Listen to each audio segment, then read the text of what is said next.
Tonight we step into a world that no longer exists, and yet, if you close your eyes, you may still hear the echoes of it, soft and far away, like the sound of bells swaying gently in the desert wind. Imagine yourself standing at the edge of a city as old as memory itself, where the first stones of the Silk Road were laid. The light of dawn spreads across tiled roofs and painted gates, and somewhere in the distance a rooster calls, though its cry is swallowed quickly by the murmur of thousands of voices beginning their day.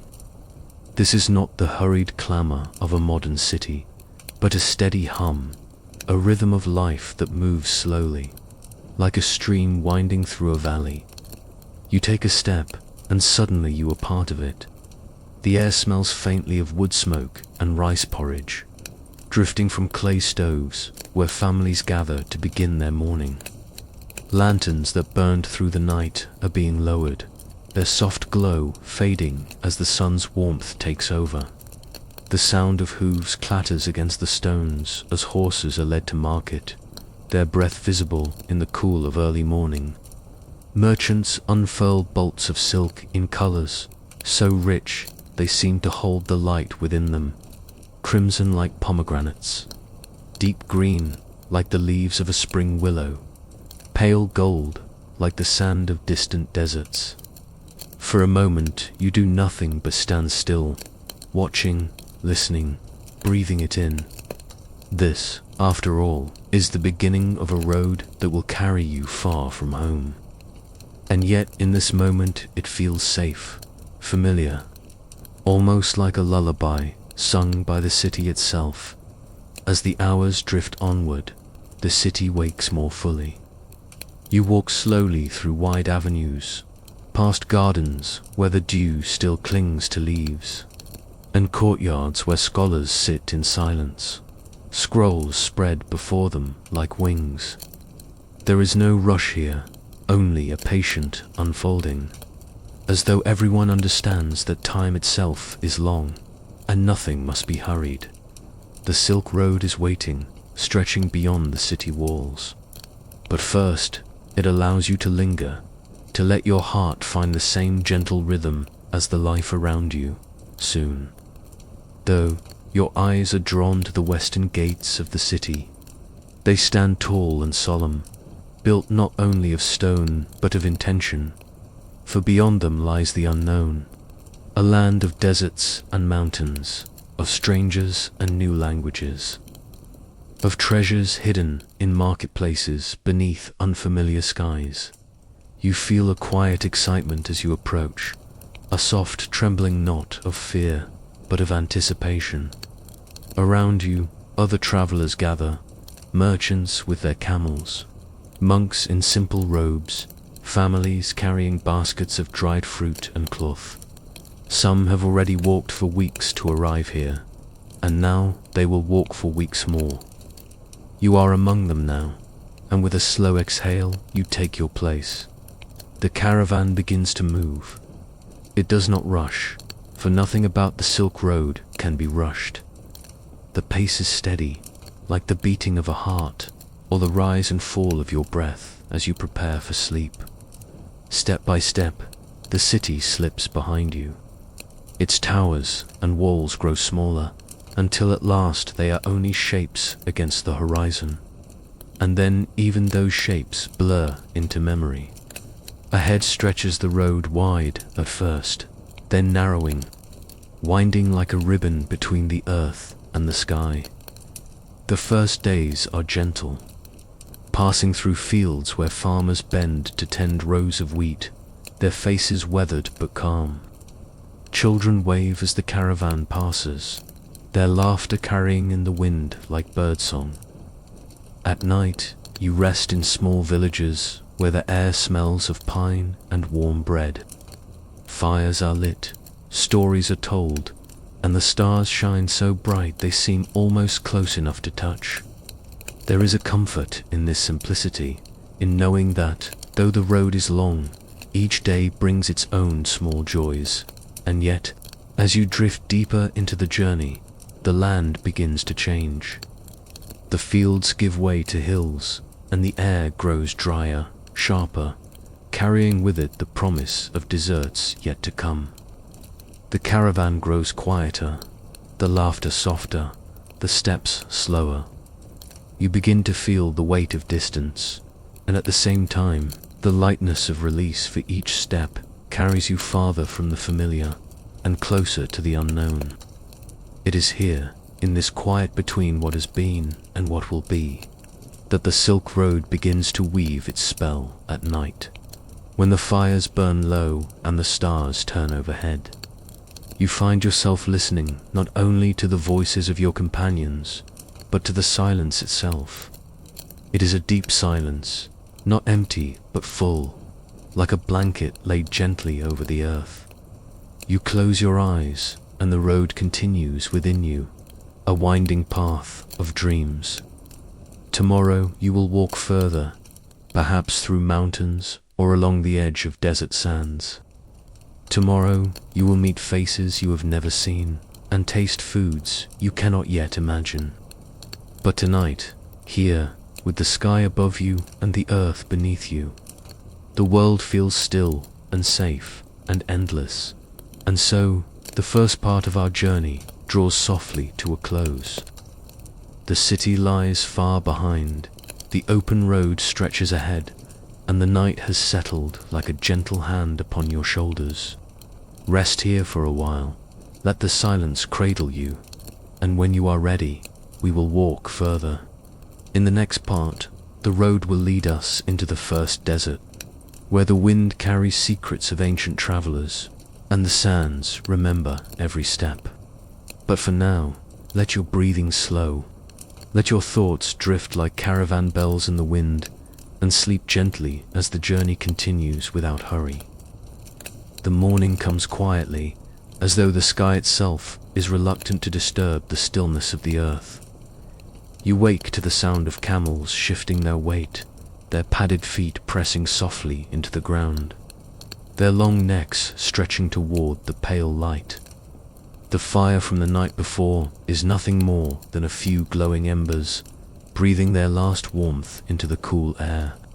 Around you, the caravan stirs, some voices low and murmured, some silent, only the rustling of cloth and the faint clinking of metal pots. It is the beginning of another day on the road, and already the horizon seems endless. As you step forward once more, you notice how the land has changed. The green of fields is gone now, replaced by rolling hills of dry earth and grasses faded by the sun. The air is thinner, drier, and each breath feels different, as if it carries the memory of winds that have blown for centuries across the same land. It is the threshold of the desert, though the true sands still lie ahead.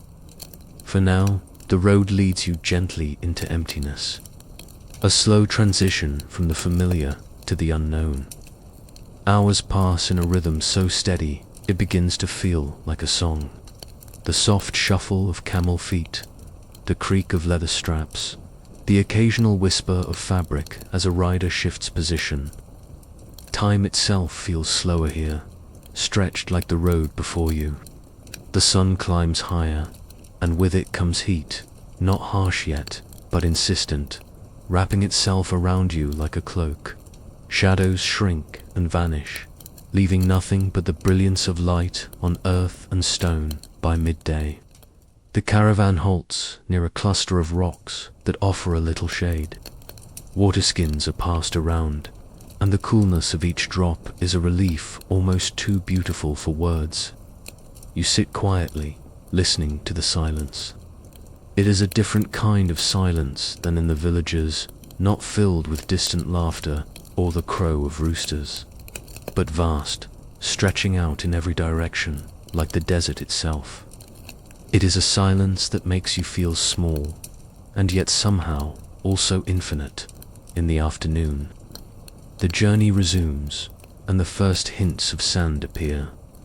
At first, only patches along the path, scattered like spilled gold. Then, slowly, more and more, until the earth itself dissolves into dunes. The camels move easily here, their broad feet sinking and rising with a rhythm as old as the desert. You find yourself swaying with them, as if rocked gently in a cradle.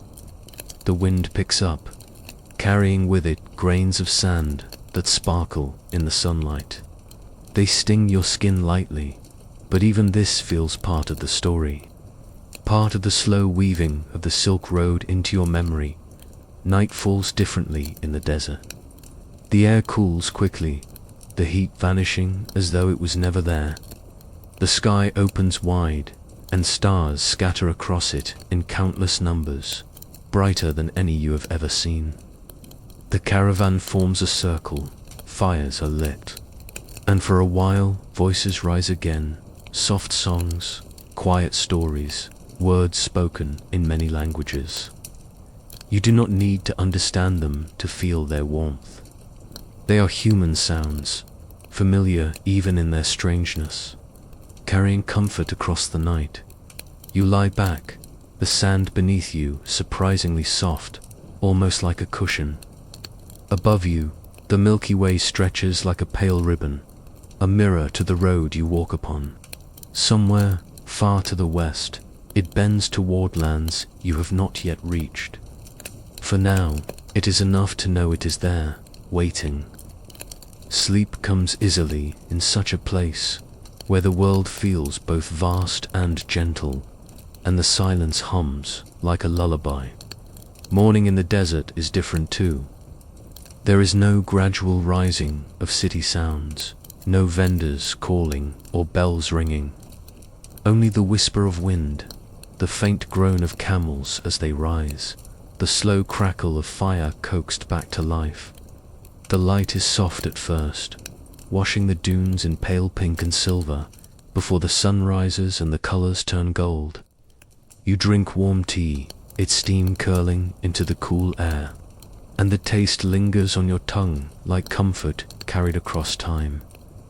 The road ahead is longer now, the dunes stretching endlessly.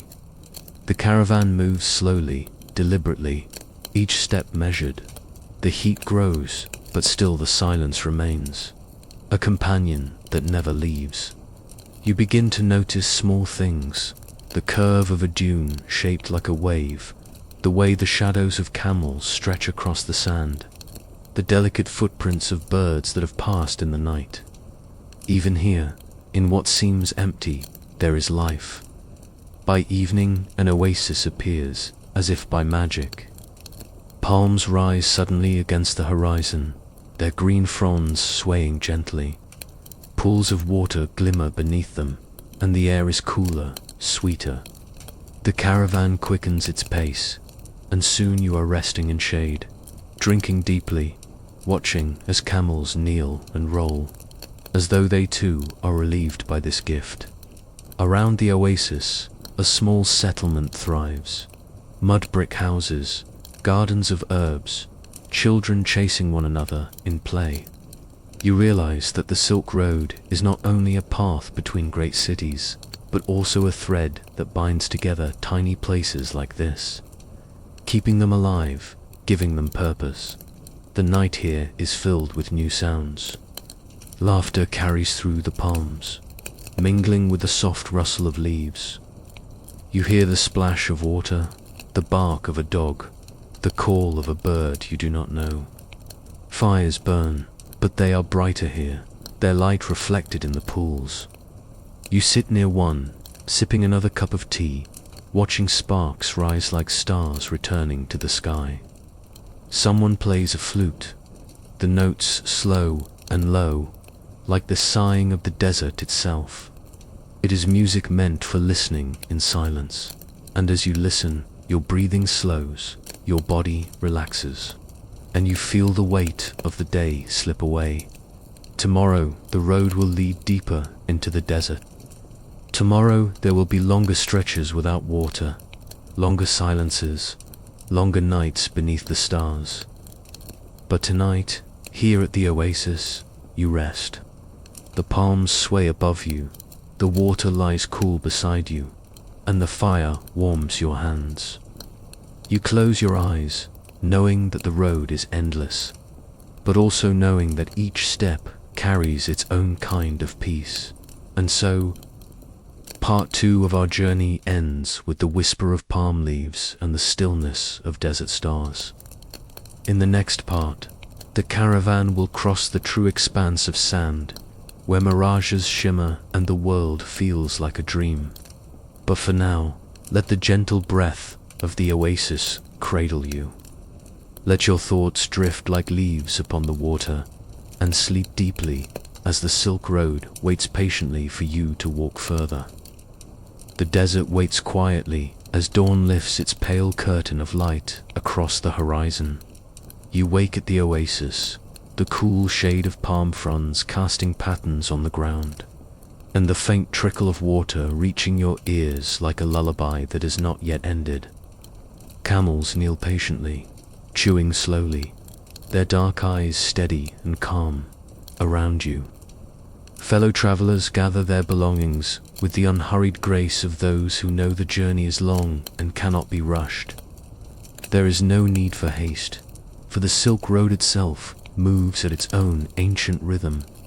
When the caravan begins again, the oasis lingers in your mind like a dream half remembered.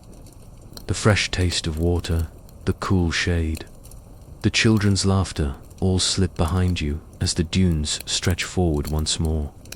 The sand is endless now, rolling in soft curves like waves frozen in time.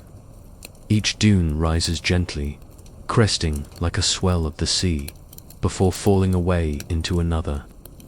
The desert seems alive, breathing beneath your feet, shimmering beneath the sun. The heat builds steadily as the hours pass.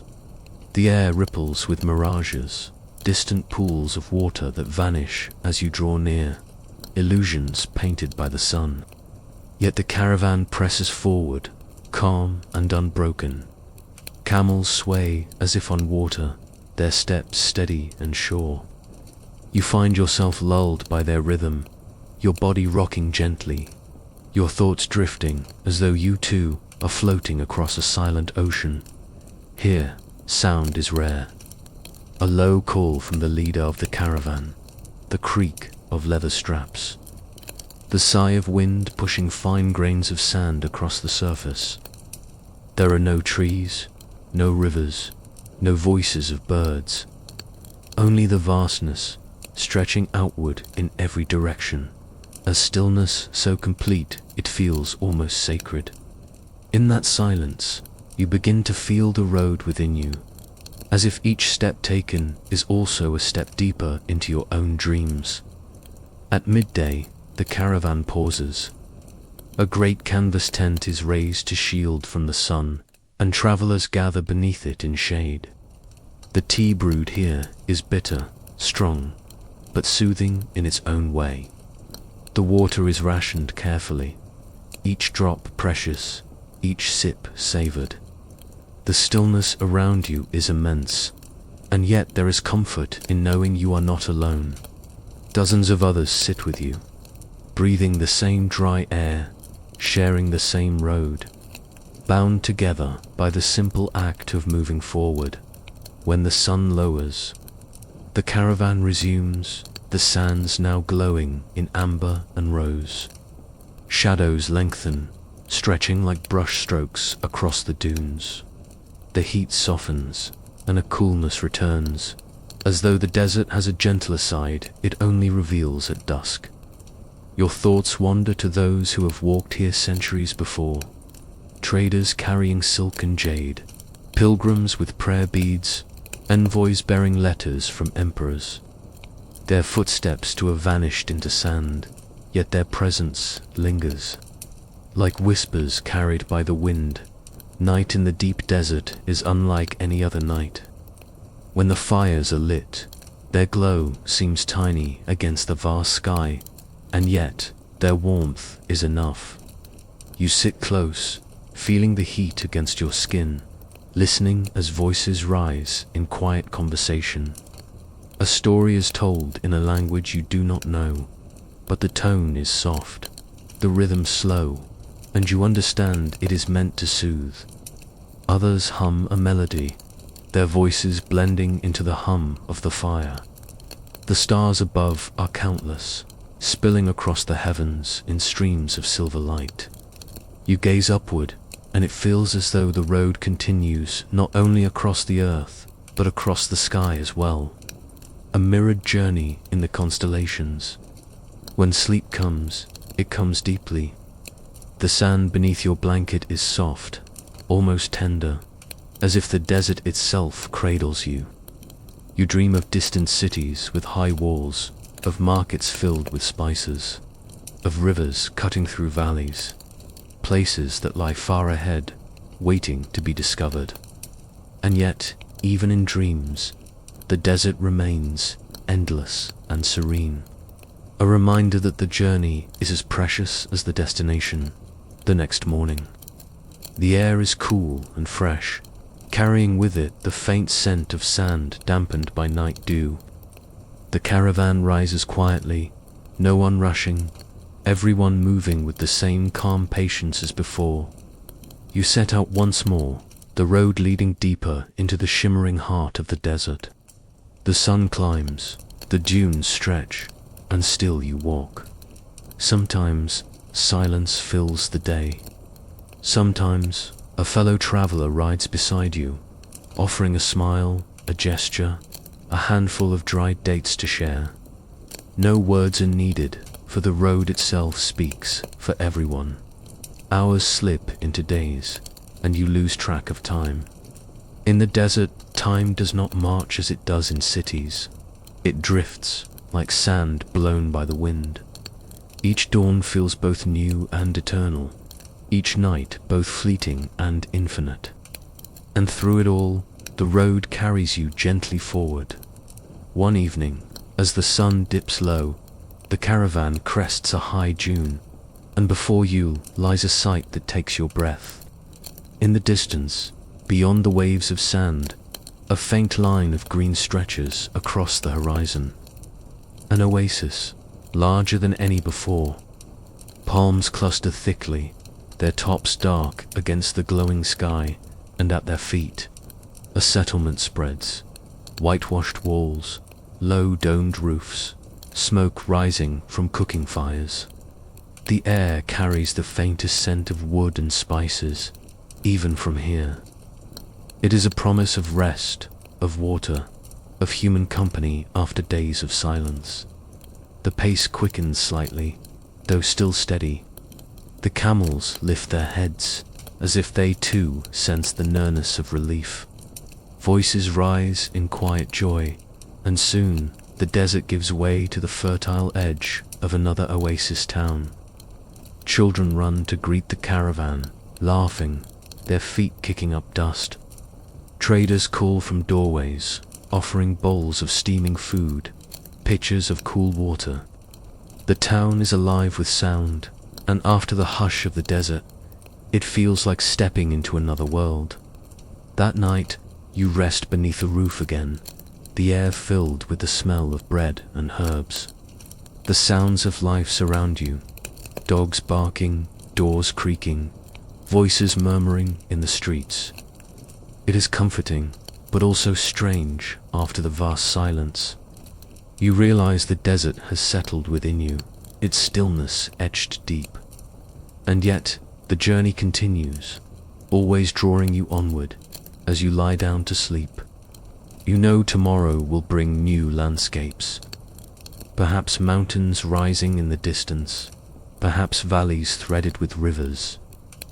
But for tonight, here in this oasis town, you let the warmth of food, the safety of shelter, and the memory of endless sands carry you into dreams. The Silk Road has many faces, and each one unfolds slowly, like the turning of a page. And so part 3 closes softly, with the echo of laughter in the streets, and the promise of new horizons ahead. In the next part, we will leave the desert behind and begin the climb toward mountains where snow still lingers on distant peaks. But for now, let the memory of starlit sands lull you. Let the comfort of shelter ease you and drift into rest, as the road waits for dawn. The oasis fades behind you like a gentle dream. The laughter of children, the smell of fresh bread, the splash of water in stone basins, all these sounds and scents linger only for a while, before dissolving into the silence of the open road once more. Ahead, the land changes. The endless sweep of dunes begins to flatten, the sand hardening into earth. On the far horizon, faint shapes rise like shadows against the sky. At first they seem like clouds, but slowly, as the days pass, they sharpen into mountains. Their peaks catch the sunlight, white with snow even in the heat of the season. The desert has ended, and another chapter of the Silk Road begins. The caravan moves at the same steady pace, though the air feels different here. Cooler breezes drift down from the distant slopes, carrying with them the scent of pine and stone. Birds appear again, small dark silhouettes wheeling in the pale sky. Their calls are sharp after the long quiet of the desert, and yet strangely comforting. It feels as though life itself is returning to the landscape, unfolding slowly as you approach the foothills. During the day, the road climbs gently, winding between low hills dotted with shrubs. Streams cut narrow paths through the earth, their waters bright and cold. Travelers stop to drink deeply, splashing their faces, smiling with relief. You taste the water too, and it is unlike any you have known before, crisp, clear, as though it carries the very essence of the mountains within it. Around the caravan, flowers bloom in hidden corners, their colors small but vivid, yellow like sunlight, blue like twilight, white like snow. You notice them as you walk, and each one feels like a gift placed quietly at your feet. The nights are cooler now. Fires burn brighter against the chill, and travelers huddle closer together, their voices soft beneath the vast stars. Stories are told again, some of desert spirits that guide the lost, others of mountain gods who guard the high passes. You listen, your eyes half closed, letting the sound of the voices wash over you. They rise and fall gently, like the breathing of the earth itself. Sleep comes easily, wrapped in the scent of pine smoke and the hush of mountain winds. Days stretch onward, and the mountains draw nearer. Their slopes loom higher, their ridges sharper, their valleys deeper. Clouds gather around their peaks, drifting slowly, sometimes catching on the rocks like veils of silver. The road grows steeper, narrower, winding along cliffs where stones tumble down if disturbed. The caravan moves carefully here, camels stepping sure-footed, travelers silent, their eyes focused. There is no hurry. Each step is measured, each pause deliberate. The road teaches patience, and in patience there is peace. At midday one day, the caravan halts in a high valley where a river runs swift and bright. Its waters rush over stones, singing softly, carrying with them the scent of melted snow. You sit at its edge, dipping your fingers into the icy flow, feeling its energy pulse against your skin. Around you, the air is cool, alive, filled with the buzzing of insects and the rustle of leaves. You realize that after the desert's silence, the mountains seem full of voices, not loud, not harsh, but constant, as if the land itself is speaking in whispers. As the caravan moves on, you begin to see small villages clinging to the slopes. Their houses are built of stone, their roofs flat, their walls painted with whitewash that gleams in the sun. Smoke curls gently from chimneys, and goats graze along the terraces carved into the hillsides. Children wave as the caravan passes, their laughter echoing through the valleys. Farmers pause in their fields to watch, their faces calm, their eyes curious. These are people who live not in haste, but in rhythm with the mountains, their lives steady and enduring. One evening, the caravan rests in such a village. You are welcomed into a courtyard where a simple meal is served, bread still warm from the oven, bowls of lentils and herbs, cups of fermented milk with a tangy taste. The food is plain, yet it carries a warmth that no banquet could match. Around you, villagers and travelers sit together, speaking in many tongues, yet somehow all understanding one another. Laughter rises, and music follows, a stringed instrument played with slow, soothing notes, like the wind weaving through pine trees. You close your eyes, and the sound carries you to a place both far away and deeply familiar, as though you have always known it. The night is cold in the mountains, but the stars are bright and blankets are thick. You sleep well, wrapped in warmth, your dreams filled with the shapes of peaks and valleys. In your dream, the road stretches endlessly upward, not heavy or tiring, but light, as though each step lifts you closer to the sky. When morning comes, the dream lingers, blending with reality as the caravan prepares to climb higher still.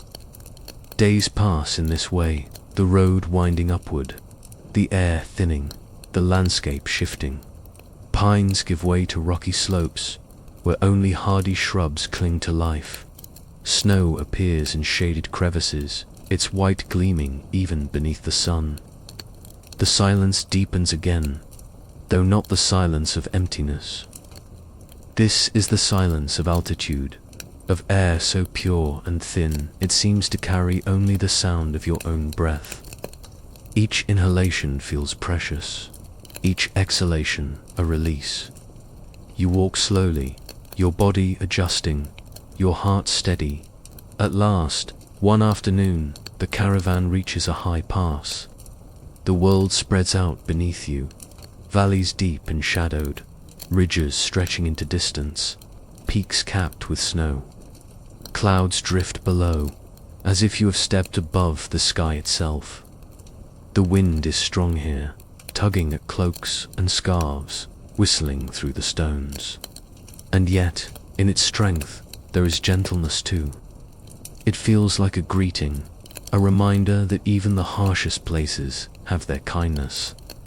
Travelers pause here, standing in silence, some pressing their hands together in prayer, others simply gazing outward. You to pause, feeling the weight of the journey behind you and the endless promise of the road ahead. In this place, between earth and sky, between past and future, you understand the Silk Road is not only a path across land, it is a path across the heart. A way of learning to move slowly, to see deeply, to breathe fully. As evening falls, the caravan descends into another valley, where smoke rises from distant chimneys and the faint sound of bells carries through the air. A monastery waits here, built of stone, its walls standing firm against the mountain winds. Monks in saffron robes greet the travelers, their faces serene, their voices calm. You are welcomed inside, into halls lit with butter lamps, their glow warm and steady. The air smells of incense and old wood, and the sound of chanting drifts through the corridors, like a river of peace. Tonight, you rest within those walls, your body weary, but your spirit light. Outside, the mountains loom, eternal and silent, but inside there is warmth, light, and stillness. You close your eyes, listening to the low chant of the monks, and it feels as though the entire world has slowed to match their rhythm. And so part 4 closes softly, with the glow of butter lamps and the hush of mountain chants. In the next part, the road will carry us through these high passes into new lands, where cultures blend and markets hum with voices from every corner of the world. But for now, let the mountain winds cradle you. Let the soft chanting guide your breath and drift into rest as the Silk Road carries on without haste. The morning bells of the monastery ring low and steady, their sound carrying through the thin mountain air like ripples across a still pond. You wake slowly, the faint glow of butter lamps still flickering in your mind. And for a moment, you are not certain if you are dreaming. The air is crisp, cool enough to sting your skin, yet filled with a freshness that feels almost cleansing. Outside, monks move quietly, their robes swaying with each careful step, their hands folded, their faces calm. The caravan stirs too, camels rising one by one, their long necks arching toward the pale sky. It is time to leave the monastery behind, though its peace seems to linger like incense in your breath. The road winds downward now, descending from the high passes into valleys that stretch like long green ribbons between stone walls. Snow still lingers on the peaks above, gleaming in the light, but here, lower down, life spreads more generously. Streams rush through meadows, their waters bright and cold. Wildflowers bloom in bursts of color, purple, yellow, white, bending gently in the wind. You breathe deeply, filling your lungs with air that feels different, richer somehow, as though it carries with it the songs of many lands meeting here in the folds of the mountains. As the caravan moves forward, you notice changes among your fellow travelers. Their voices grow livelier, their steps quicker, as though the downward road lightens not only the body but also the spirit. Merchants begin to speak more of the towns ahead, of markets waiting beyond the valleys, of the chance to sell silk for spices, tea for gems, stories for songs. Their eyes brighten at the thought of meeting others, for though the road itself is endless, its pulse is found in the places where people gather by midday. The caravan reaches the edge of a wide valley where a town rests like a pearl in the palm of the mountains. Its walls are low, built of stone and mud, but within them color abounds. Flags ripple from rooftops, painted in reds and blues and greens, fluttering in the mountain winds. Smoke rises from chimneys, carrying the smell of roasted grains and meat. The sound of voices drifts outward, many voices in many tongues, some sharp and musical, others deep and rolling. The town is alive, and it welcomes you with open arms. You step through its gates, and the world changes. The streets are narrow, but filled with life. Merchants stand behind stalls, where baskets overflow with spices that paint the air with their fragrance, cinnamon sharp and warm, saffron golden and delicate, pepper biting and strong. Cloths are displayed in endless shades, from pale silks that shimmer like water to thick wool dyed in deep crimson and indigo. Traders call out in their languages, some familiar, some entirely new, their hands gesturing, their faces smiling. Children dart between the crowds, laughter echoing against stone walls. The market hums like a hive, and you find yourself moving slowly, simply watching, simply listening. At one stall, a woman offers steaming bowls of soup, fragrant with herbs and barley. At another, a man displays stones that glitter faintly turquoise, jade and amber, each one catching the light like a tiny flame. A musician plays a stringed instrument, his notes slow and gentle, rising above the murmur of trade. His song blends with the voices, the footsteps, the laughter, until the whole town seems to be singing. The caravan rests here for days. At night, fires burn in the courtyards, and travelers gather to share food and stories. You hear tales of lands far to the west, where deserts stretch even greater than those you have crossed, and seas that take months to sail. You hear of elephants carrying goods in India, of scholars in Persia copying books by lamplight, of markets in Samarkand that glitter brighter than the stars. Some stories may be true, some may be dreams, but all are carried like treasures, polished smooth by the telling. You wander the town slowly, noticing small details. The carved patterns on wooden doors, painted with symbols to ward off spirits. The soft call of prayer from a distant shrine, its voice rising and falling like a breath. The way the mountains hold the town gently, as though protecting it, even as travelers pass through and move on. There is a comfort in this place, a reminder that even along the endless road, there are havens where one may rest. And yet, the Silk Road does not pause for long. Soon, the caravan must gather again, its goods traded, its packs refilled, its people ready to move onward. You wake one morning to find the camels waiting, their saddles heavy with new burdens, bolts of cloth, sacks of spice, bundles of herbs, jars of oil. The town fades behind you, its flags still fluttering, its voices still singing, until the wind carries them away, leaving only the road once more. The path now leads into rolling hills where grass sways in long waves. Shepherds guide their flocks across the slopes, their figures small against the wide sky. Horses graze, their manes catching the sunlight. The air smells of earth and grass, a welcome change after the sharp dryness of the desert and the thin chill of the peaks. The road itself feels softer here, easier, as though inviting you to breathe more deeply, to walk more lightly. At dusk, the caravan rests beside a river that glimmers in the fading light. Its waters move slowly, carrying reflections of clouds and trees. A wooden bridge stretches across it, its beams worn smooth by countless feet. You sit at the river's edge, your hands resting on the stones, and watch as the sky darkens to purple and gold. The sound of the water is steady, soothing, like the heartbeat of the earth. You listen until the stars appear, one by one, their light reflected in the river's flow.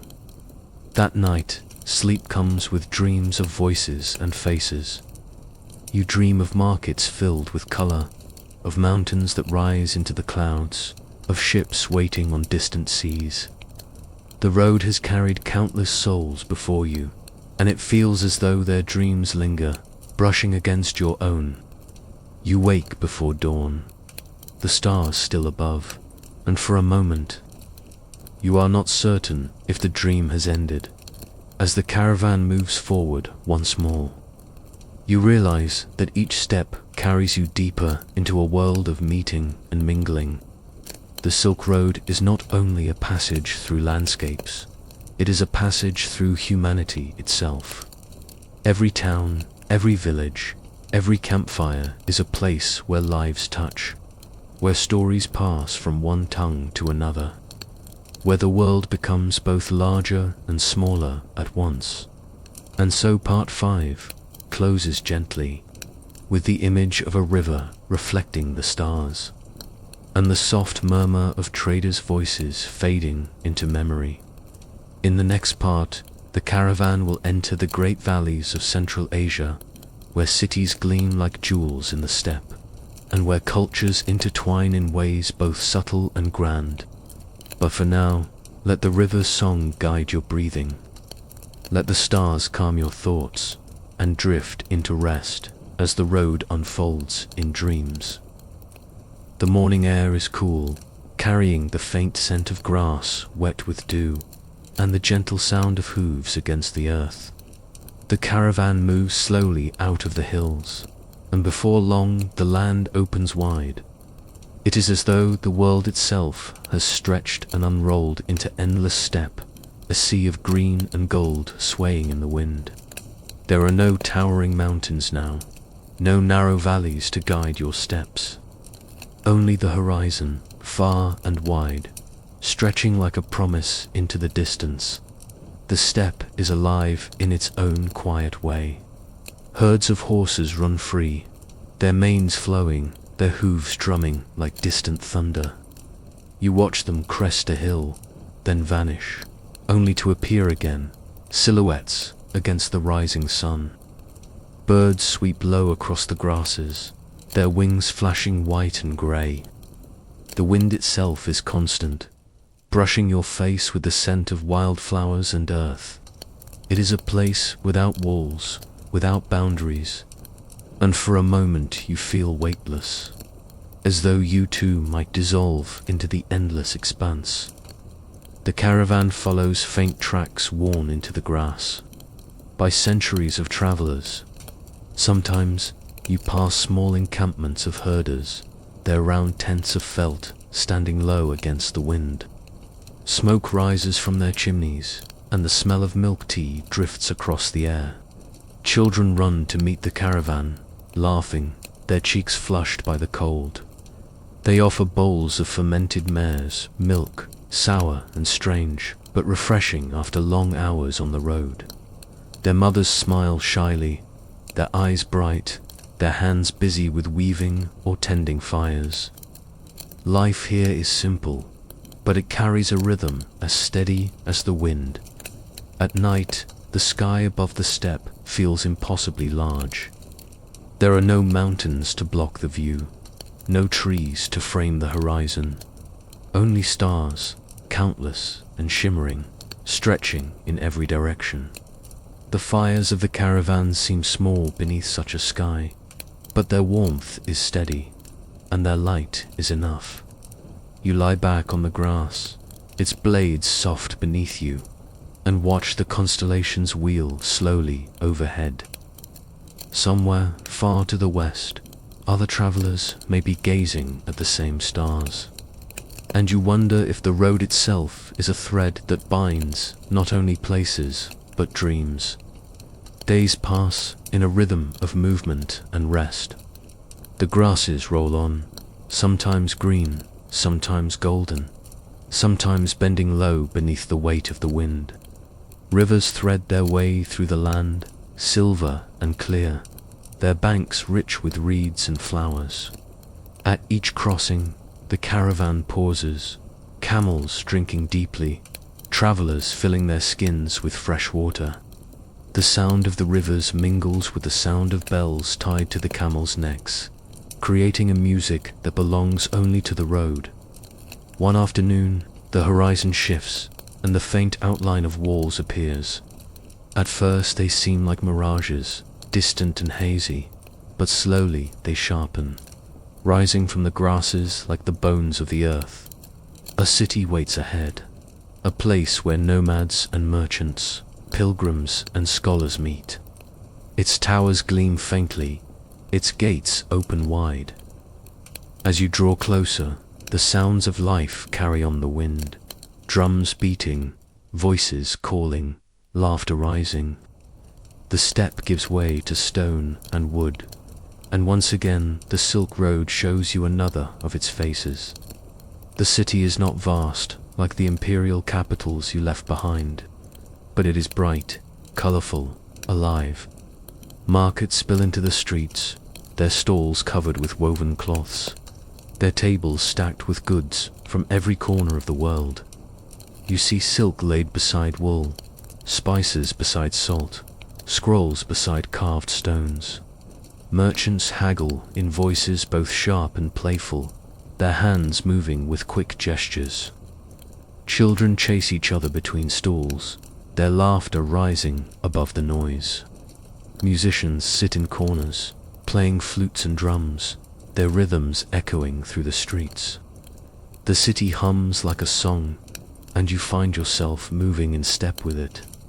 Your senses filled with color, sound, and scent. You taste foods unlike any you have known before. Dumplings steamed until soft, their filling fragrant with herbs. Flatbreads baked golden and warm, brushed with oil. skewers of meat roasted over open flames, spiced with cumin and pepper. The flavors linger on your tongue, both strange and comforting. Around you, the air is thick with smoke, laughter, and the rustle of cloth. It feels as though the entire world has gathered here, condensed into a single place. In the evenings, the city slows, though never completely. Fires burn in courtyards, and travelers sit together, sharing stories. You hear tales of caravans that took months to cross deserts, of ships sailing across seas to bring goods from distant lands, of scholars who carry knowledge written in scripts you cannot yet read. The stories blend into one another, and though they come from different tongues, they all carry the same thread. The road is long, but it binds the world together. After several days, the caravan gathers again, its goods replenished, its packs heavy with new treasures. The city fades behind you, its towers sinking into the horizon, its voices lingering in your memory. The road stretches on, wide and open, carrying you deeper into the heart of Central Asia. The steppe changes slowly as you move westward. Hills rise again, low and rolling, dotted with wildflowers. Rivers widen, their waters moving with steady strength. Sometimes you pass ancient ruins, stone walls crumbling into the earth, towers leaning in silence. They are reminders that others have walked this road long before you, their empires rising and falling, their voices fading, yet their paths still guiding yours. You pause to look at them, wondering what lives were lived within those walls, what laughter once echoed in those stones. The wind answers softly, carrying their memory onward. At night, the caravan camps beneath groves of trees. Their leaves whisper in the breeze, a sound you have not heard since leaving the mountains. The air smells of earth and wood, and the fires burn bright, their sparks drifting upward to join the stars. You sit quietly, your heart full of the day's journey, and feel the road stretching both behind and ahead. And so, part 6 closes gently, with the image of fires burning beneath the vast steppe sky, and the sound of grasses bending in the wind. In the next part, the caravan will draw near to the great city of Samarkand, a jewel of the Silk Road, where domes glitter like gems and voices mingle in 1,000 tongues. But for now, let the whisper of the wind and the grass calm you. Let the stars cradle your thoughts and drift into sleep as the road carries on softly through the night.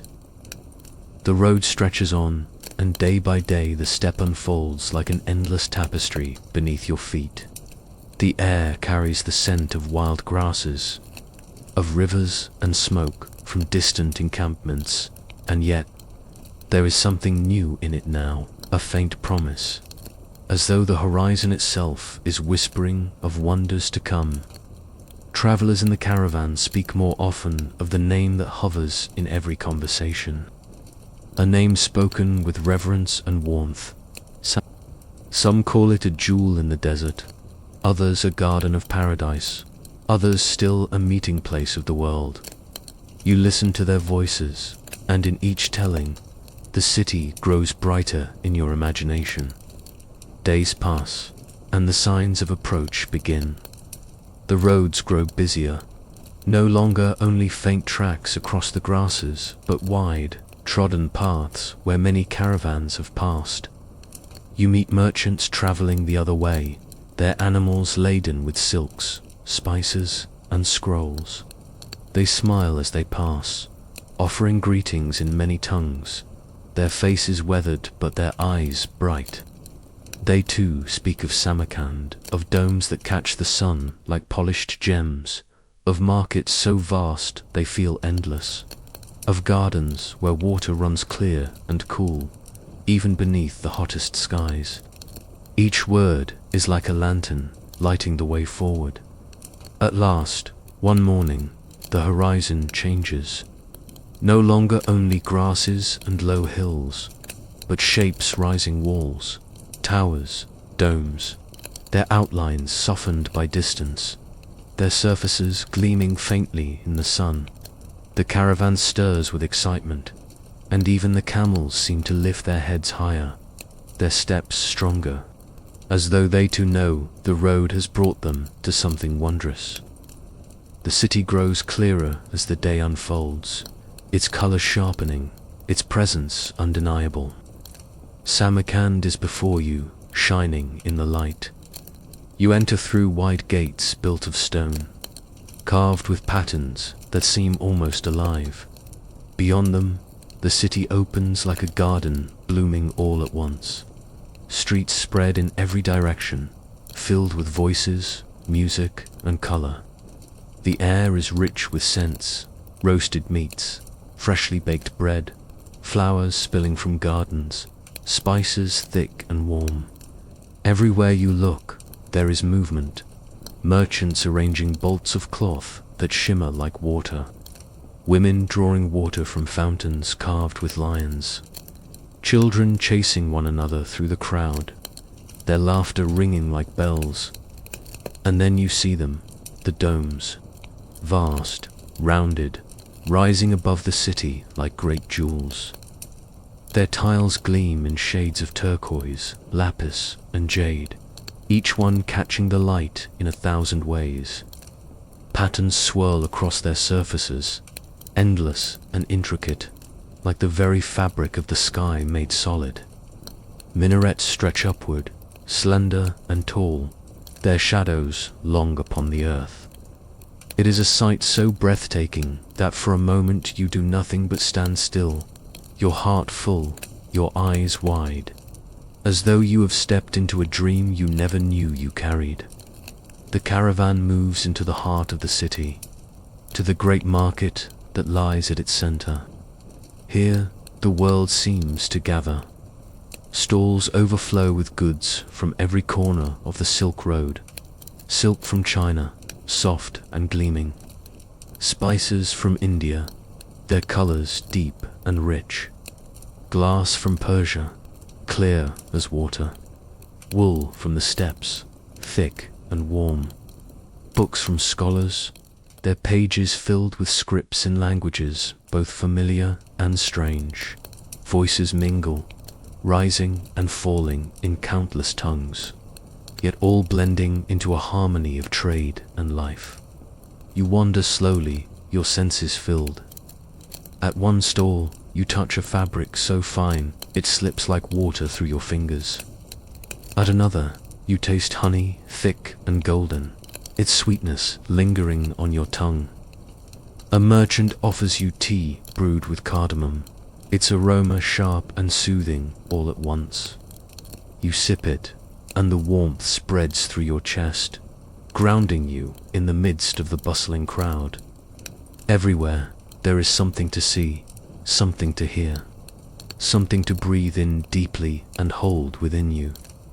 But Samarkand is not only a place of trade, it is a place of learning, of stories, of dreams. You hear of scholars who gather in shaded courtyards, debating beneath the branches of mulberry trees. You hear of poets whose words are sung in marketplaces, their verses carried like gifts through the city. You hear of astronomers who study the stars from tall towers, their eyes fixed not only on the earth, but on the heavens above. The city is alive with ideas, with questions, with the gentle hum of minds meeting. One evening, you find yourself in a garden at the edge of the city. The air is cool, the scent of jasmine drifting through it. Water flows gently in narrow channels, feeding rows of trees heavy with apricots and pomegranates. Lamps are lit, their glow soft and golden. Musicians sit upon carpets, playing lutes and flutes, their notes weaving together like threads of silk. Around you, people sit in small groups, speaking quietly, sharing food, reciting poetry. The world feels unhurried, as though time itself has slowed to savor the moment. You close your eyes and listen. The music is soft, the water steady, the voices calm. You feel as though the garden is breathing with you, its rhythm matching your own. For a moment, you forget the deserts, the mountains, the endless roads behind you. You are simply here in a city that has gathered the world into its arms, holding it gently, like a parent cradling a child. When night falls, you return to the caravan's resting place. Fires burn low, and the domes of Samarkand glow faintly beneath the stars, their tiles catching even the faintest light. The city does not sleep fully. There are always voices, always footsteps, always the murmur of life. And yet, it is a gentle sound, not harsh, not hurried. A sound that comforts, like the breathing of someone beside you as you drift into dreams. And so part 7 closes with the vision of Samarkand, shining in the night. Its domes like stars fall into earth, its streets alive with voices and music. In the next part, we will linger in this city longer, wandering deeper into its schools, its gardens, its libraries, and learning how knowledge itself was carried along the Silk Road. But for now, let the glow of the domes rest softly in your mind. Let the music of the lutes linger in your ears and drift into sleep, as Samarkand watches over you like a dream made real. The morning in Samarkand begins not with silence, but with a low murmur, like the sound of a river just beyond sight. The city is awake even before the sun climbs fully into the sky. Merchants arrange their stalls, apprentices sweep the courtyards, and the air fills with the scent of baking bread, smoke rising in thin streams from clay ovens. You rise slowly, stretching your limbs, listening to the steady pulse of life all around you. There is no rush here, no frantic pace, only a rhythm that seems to breathe with the city itself. As the caravan rests within the walls, you find yourself free to wander. You drift down narrow streets where walls of pale stone catch the light, where carved wooden doors open into shaded courtyards, where the sound of water trickles softly from hidden fountains. The air is cool in these passages, scented with herbs hung to dry, with the faint sweetness of fruit. Children run past, their voices high and bright, their laughter echoing off the walls. For a moment you feel as though you are walking through a dream woven of sound and scent, a dream that has no edges. Soon you arrive at one of the great madrasas, a school of learning. Its entrance is a tall arch covered in tiles of turquoise and blue, patterns twisting and turning like vines reaching for the sky. You step inside and the world grows hushed. Students sit in the courtyard beneath mulberry trees, scrolls spread before them, their lips moving silently as they study. Teachers walk slowly among them, their voices low and calm, their hands gesturing gently. The air here feels still, yet alive, filled with thought as much as with sound. You pause to listen. A group gathers around a scholar who speaks of the stars, pointing to diagrams drawn on parchment. He speaks of their movements, their patterns, their secrets hidden in the sky. His words are measured, careful, but his eyes shine with wonder, as though the heavens themselves are close enough to touch. In another corner, a poet recites verses, his voice soft but clear. The words rise and fall like music, carrying images of gardens, rivers, and distant journeys.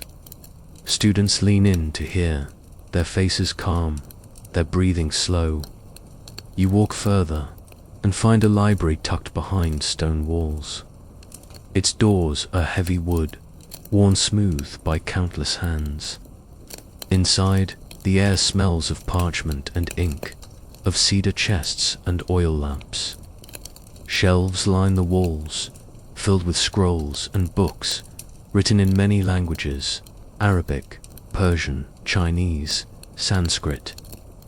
The pages hold knowledge gathered from across the world, carried by caravans, copied by scribes, preserved by scholars. You run your fingers lightly along a scroll, feeling the roughness of parchment, the faint indent of letters pressed by a hand centuries ago. It is as though voices from faraway lands whisper softly around you, their words still alive within these walls. Outside, the city is full of gardens. You wander through one, where paths wind between rows of cypress trees, their tall forms swaying gently in the breeze. Pools of water glisten in the sunlight, their surfaces broken only by the ripple of fish. Flowers bloom in beds of red and yellow, their fragrance sweet and calming. The garden is a place of rest, of reflection, of silence broken only by the sound of water and wind. You sit for a while, closing your eyes, breathing deeply, letting the stillness wash over you. It feels as though time itself has slowed, as though you could remain here forever and not be forgotten. When evening comes, the city glows. Lamps are lit in the courtyards, casting golden light on the walls. Musicians gather in open squares, their notes rising into the cool air. Lutes and flutes weave melodies that drift through the streets, mingling with the voices of merchants and families, with the laughter of children, with the low hum of conversation.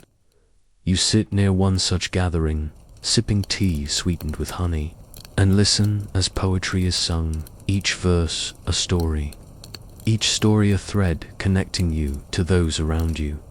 Samarkand is more than a city of trade. It is a city of meeting, of voices, of ideas, of dreams. Here, silk changes hands, but so do stories. Spices are weighed, but so are thoughts. Knowledge is shared like food, passed from one person to another, nourishing the mind as bread nourishes the body. You realize that the Silk Road carries not only goods, but wisdom. It is a road of exchange, of weaving together the fabric of the world. As days pass, you grow used to the rhythm of the mornings of study, the afternoons of wandering, the evenings of music and verse. Each day feels full, yet unhurried. The city holds you gently, like a cradle, offering both rest and discovery. But the road is always waiting, and the caravan cannot linger forever. One morning, the camels are loaded again, their saddles heavy with goods, their bells chiming softly. Travelers gather, their faces calm but ready. It is time to move on, to follow the road once more. You leave the gates of Samarkand slowly, turning back to look at the domes one last time. They gleam in the rising sun, their colors bright, their patterns endless. The city recedes behind you, its voices fading, its glow sinking into memory. And yet, it does not vanish entirely. It remains within you, a light carried forward, a warmth that lingers, a whisper that will return in dreams. The steppe opens again, the grasses swaying, the wind carrying the scent of earth. The caravan moves forward, steady and calm. Ahead lie more towns, more rivers, more markets, more faces. The road stretches on, unending, eternal. You breathe deeply, your heart steady, your steps slow. The Silk Road is not only behind you, it is within you now, carrying you onward, gently, endlessly. And so part 8 closes softly, with the memory of Samarkand glowing like a lantern in the night. In the next part, we will journey westward again, toward Bukhara, another jewel of the Silk Road, where merchants gather in vast bazaars, and knowledge flows through schools and mosques. But for now, let the music of Samarkandese lutes linger in your ears. Let the scent of jasmine remain in your breath. and drift gently into sleep as the road waits patiently for your return. The road leaving Samarkand feels different from the one that brought you there. The city lingers in your memory like a fragrance that refuses to fade the turquoise domes. The murmurs of scholars, the glow of lamps in evening gardens. And yet, even as the gates fall behind you and the domes sink into the horizon, the road is never empty.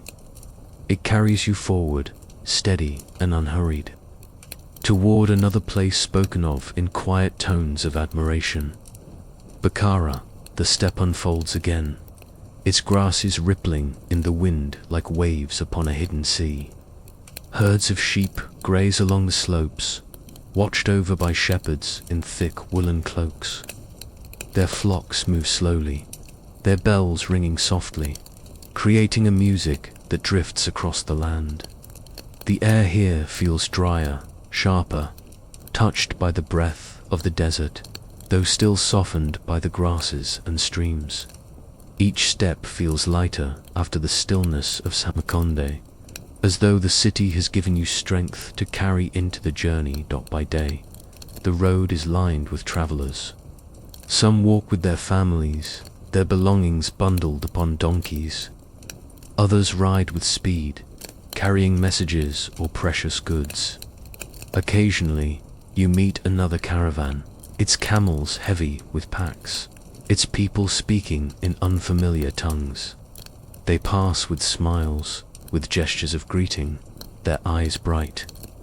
In these moments, the Silk Road feels less like a single thread and more like a great weaving, with countless strands crossing, meeting, partying, only to join again elsewhere. The caravan halts in small villages scattered along the route. Here mud brick houses cluster together, their courtyards filled with vines and pomegranate trees.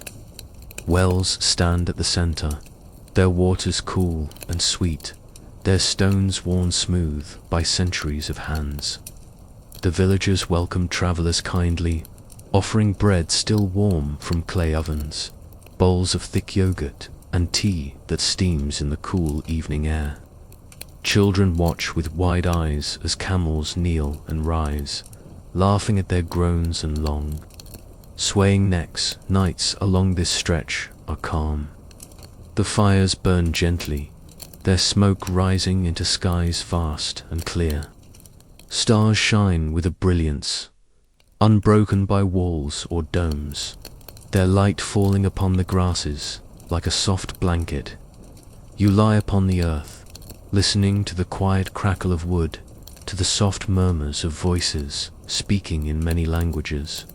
Some tell stories of Samarkand, others of Bukhara, others still of cities yet farther west, where seas glimmer and markets stretch farther than the eye can see.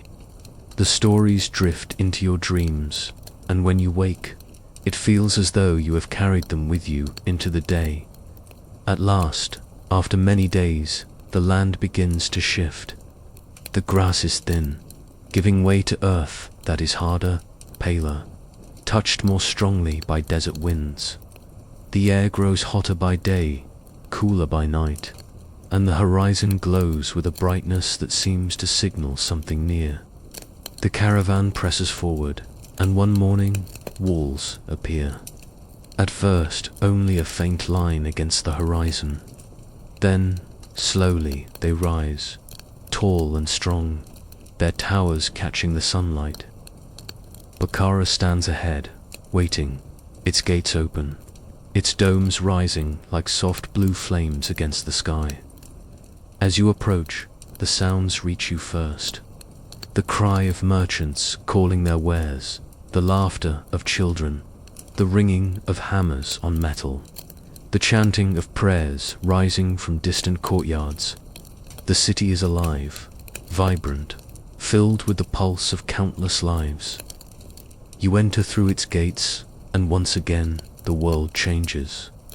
Streets wind in narrow paths, shaded by overhanging balconies.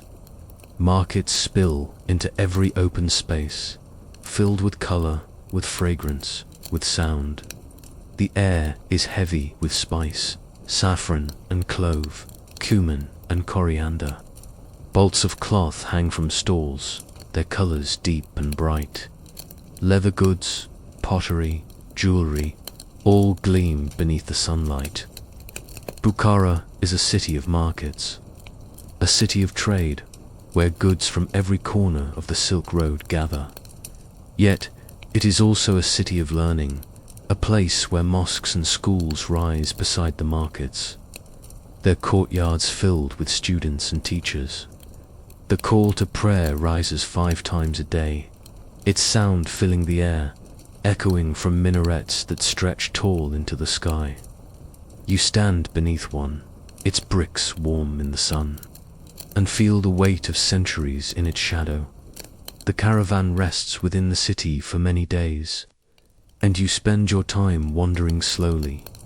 In the mornings, you walk through bazaars where the light falls in golden shafts between wooden beams. Merchants greet you with smiles, offering samples of dried fruit, cups of sweet sherbet, handfuls of fragrant spice to smell. In the afternoons, you sit in shaded courtyards, sipping tea while listening to scholars debate beneath trees. Their voices are calm, their words measured, carrying thoughts about faith, about law, about the stars. You do not need to understand every word to feel the peace within them. One evening, you follow the crowd to a great square where musicians play. Drums beat slowly, steadily, their rhythm like a heartbeat. Flutes weave melodies above them, soft and plaintive. Dancers move with flowing grace, their arms tracing patterns in the air, their garments rippling like water. The crowd watches in silence, their faces calm, their eyes reflecting the firelight. For a while, it feels as though the entire city is breathing together, moving together, bound by music and rhythm as the days pass. You come to understand that Bukhara, like is not only a place but a memory carried forward. Its walls will remain long after you have gone, its markets will continue to hum, its scholars will continue to speak. And yet, it will live within you too, as a warmth, as a light, as a voice that will return in dreams. When the caravan prepares to leave, you walk slowly through the streets one last time. You pause by a fountain, watching the water sparkle in the sun. You pass beneath an arch where patterns of tile glow in shades of blue and white. You listen once more to the hum of the market, to the cry of a merchant, to the laughter of a child. Then you turn toward the gate, where the camels wait, where the road stretches forward. The city recedes behind you as the caravan moves westward again. Its domes sink into the horizon, its sounds fade into silence, but the memory remains bright, steady, eternal. Ahead lie more deserts, more rivers, more towns, more stories. The Silk Road stretches on, and you follow it, one step at a time, unhurried, steady, at peace. And so part 9 closes, gently, with the glow of Bukhara sinking into memory, and the road unfolding once more toward the west. In the next part, the caravan will cross into lands touched by Persia, where gardens flourish in the desert, and where poetry flows like water through the air. But for now, let the hum of Bukhara's market linger in your thoughts. Let the rhythm of its drums steady your breath and drift into rest as the Silk Road carries you onward in dreams. The road westward carries with it a new kind of air, warm and dry, tinged with the faintest sweetness of flowers you have not yet seen. The caravan leaves the memory of Bukhara behind, its domes and markets fading into the horizon, and before long the land begins to shift again. The grasses grow thinner, the rivers scarcer, and the earth itself takes on a warmer hue, browns, ochres, and reds that glow beneath the rising sun. This is the threshold of Persia, a land long celebrated in stories, a land where gardens bloom in deserts, and where poetry flows as freely as the rivers that give life to the plains. The first days are long and quiet. The heat presses upon your shoulders, though the breeze brings relief now and then, carrying with it the distant scent of roses and herbs. The caravan moves slowly, camels swaying with patient steps, their bells chiming softly. By night, you rest beneath skies filled with stars, their light sharp and clear in the dry air. Sometimes, fellow travelers recite verses they know by heart, lines from Persian poets whose words have traveled almost as far as silk and spice. Their voices are low, soothing, the rhythm of the poetry steady as a lullaby. You do not need to understand every word to feel the beauty in it. The words wrap around you like soft cloth, comforting, timeless. As the days pass, villages appear. They seem to rise suddenly from the earth, clusters of houses built of mud brick, their walls the same color as the land around them. Yet within, you discover courtyards shaded by vines, fountains that trickle softly, gardens filled with apricot and pomegranate trees. The people here welcome travelers warmly, offering bowls of stewed fruit, flatbread baked golden against the walls of clay ovens, and sherbet cooled with ice carried down from mountains. Their hospitality feels unhurried, as though they understand that the Silk Road is not merely about trade, but about sharing life itself. One evening, you enter a larger town. Its streets wind between high walls, their surfaces decorated with tiles that glow in shades of turquoise and cream. At the heart of the town lies a bazaar, its arched roof painted with patterns that twist and turn like vines. You walk through slowly, your eyes drawn to stalls overflowing with goods, rugs woven in deep reds and blues, their designs intricate and endless, copper vessels polished to a soft glow, catching the firelight, jars of spices stacked high, their scents rising into the air, filling it with warmth. Traders call to you, smiling, their voices filled with music, offering samples of figs and dates, cups of tea infused with mint. The air hums with life, but not hurried. Instead, it flows gently, like the steady rhythm of a song. Beyond the bazaar, you find a garden. It is enclosed by high walls, but within, it feels infinite. Water runs in narrow channels between beds of roses, their petals opening beneath the setting sun. Cypress trees rise tall and dark, their shapes graceful and still. The air is cool here, carried by the water, filled with the fragrance of blossoms.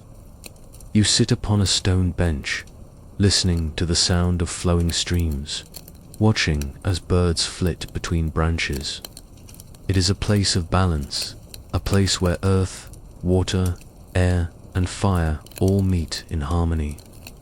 The Persians call such gardens paradise, and in this moment, you understand why. Night falls, and lamps are lit along the garden paths. Their glow reflects upon the water, doubling the light so that it seems as though stars have descended into the channels. Musicians gather in one corner, their instruments delicate and stringed, their notes weaving slowly through the air. Poets recite verses, their voices calm and deep, speaking of love, of longing, of the endless road of the heart. You listen, your eyes half closed, the words and music blending into a single stream of sound.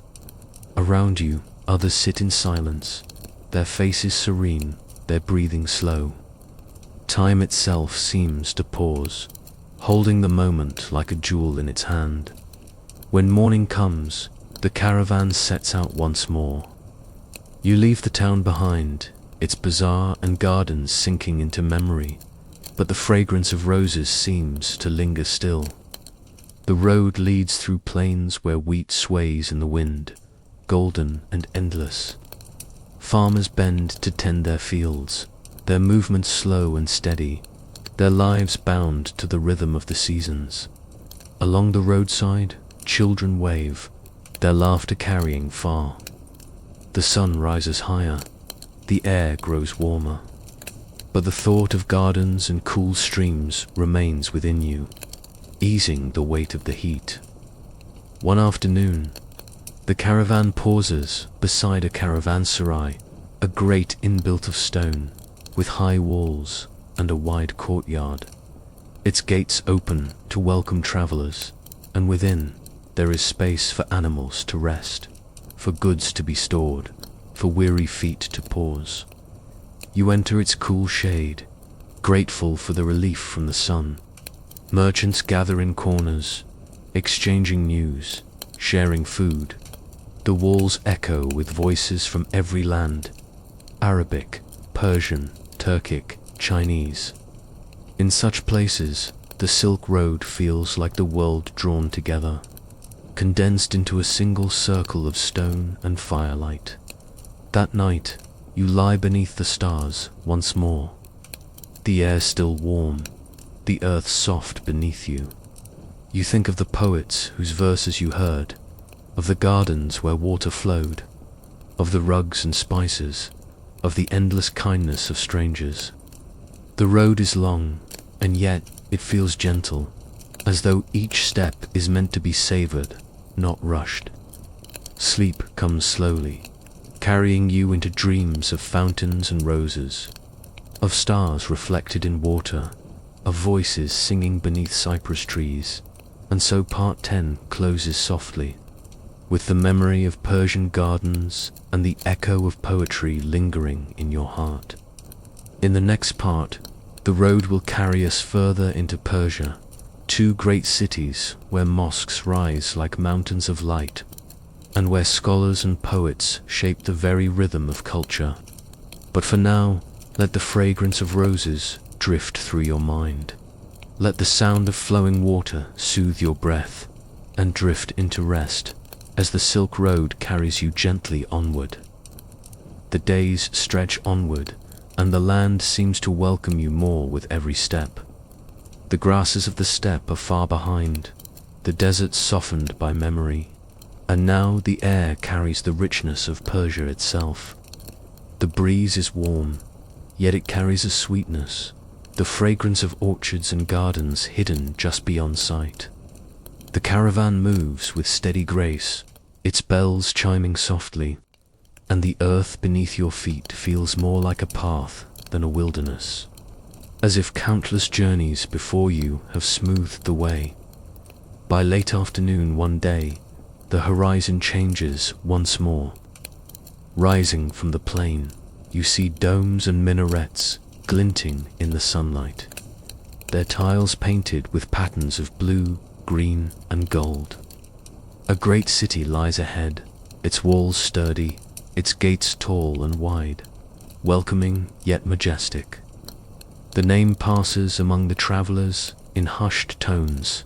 It's a city of beauty, a city of gardens, a city where art, learning, and life flow together like streams joining into one river. The caravan enters through a gate adorned with carvings, its arch high above your head. Inside, the city spreads like a vast mosaic.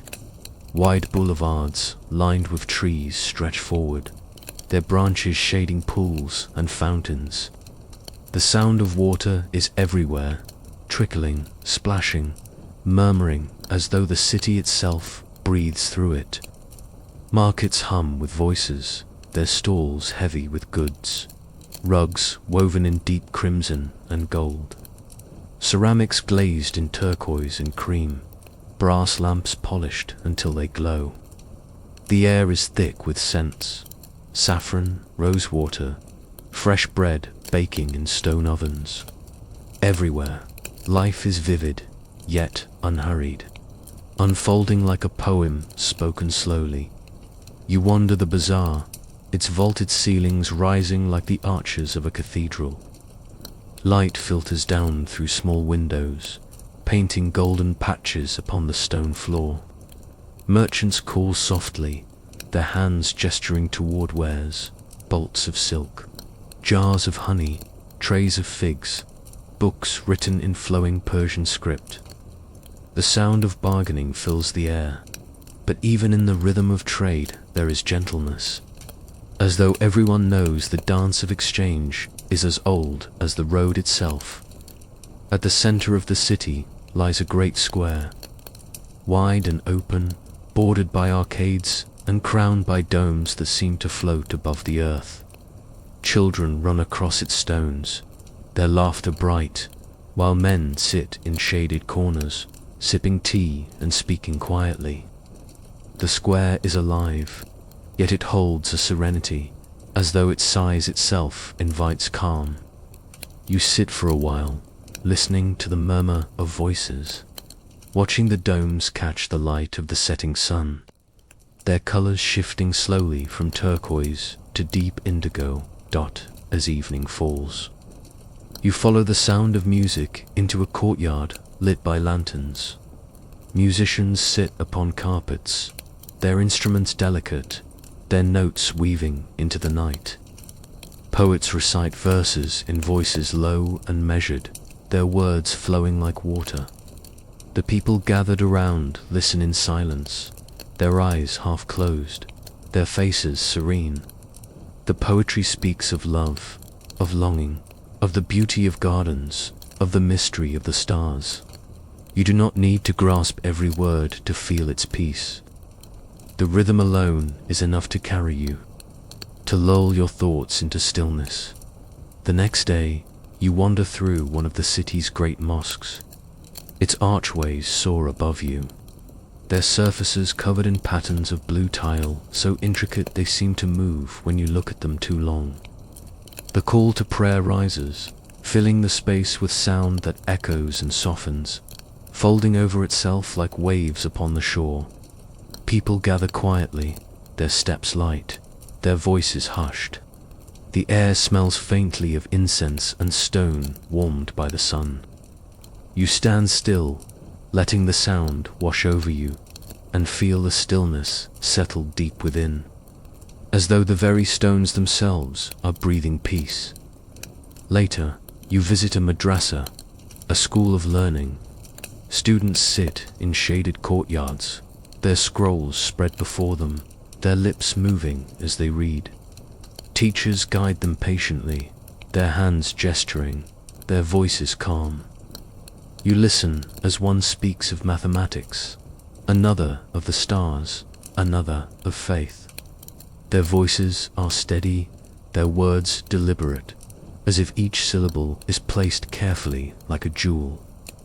You realize the Silk Road carries not only silk and spice, but also numbers, ideas, and questions. It is a road of the mind as much as of the body. Evenings in Isfahan bring new delights.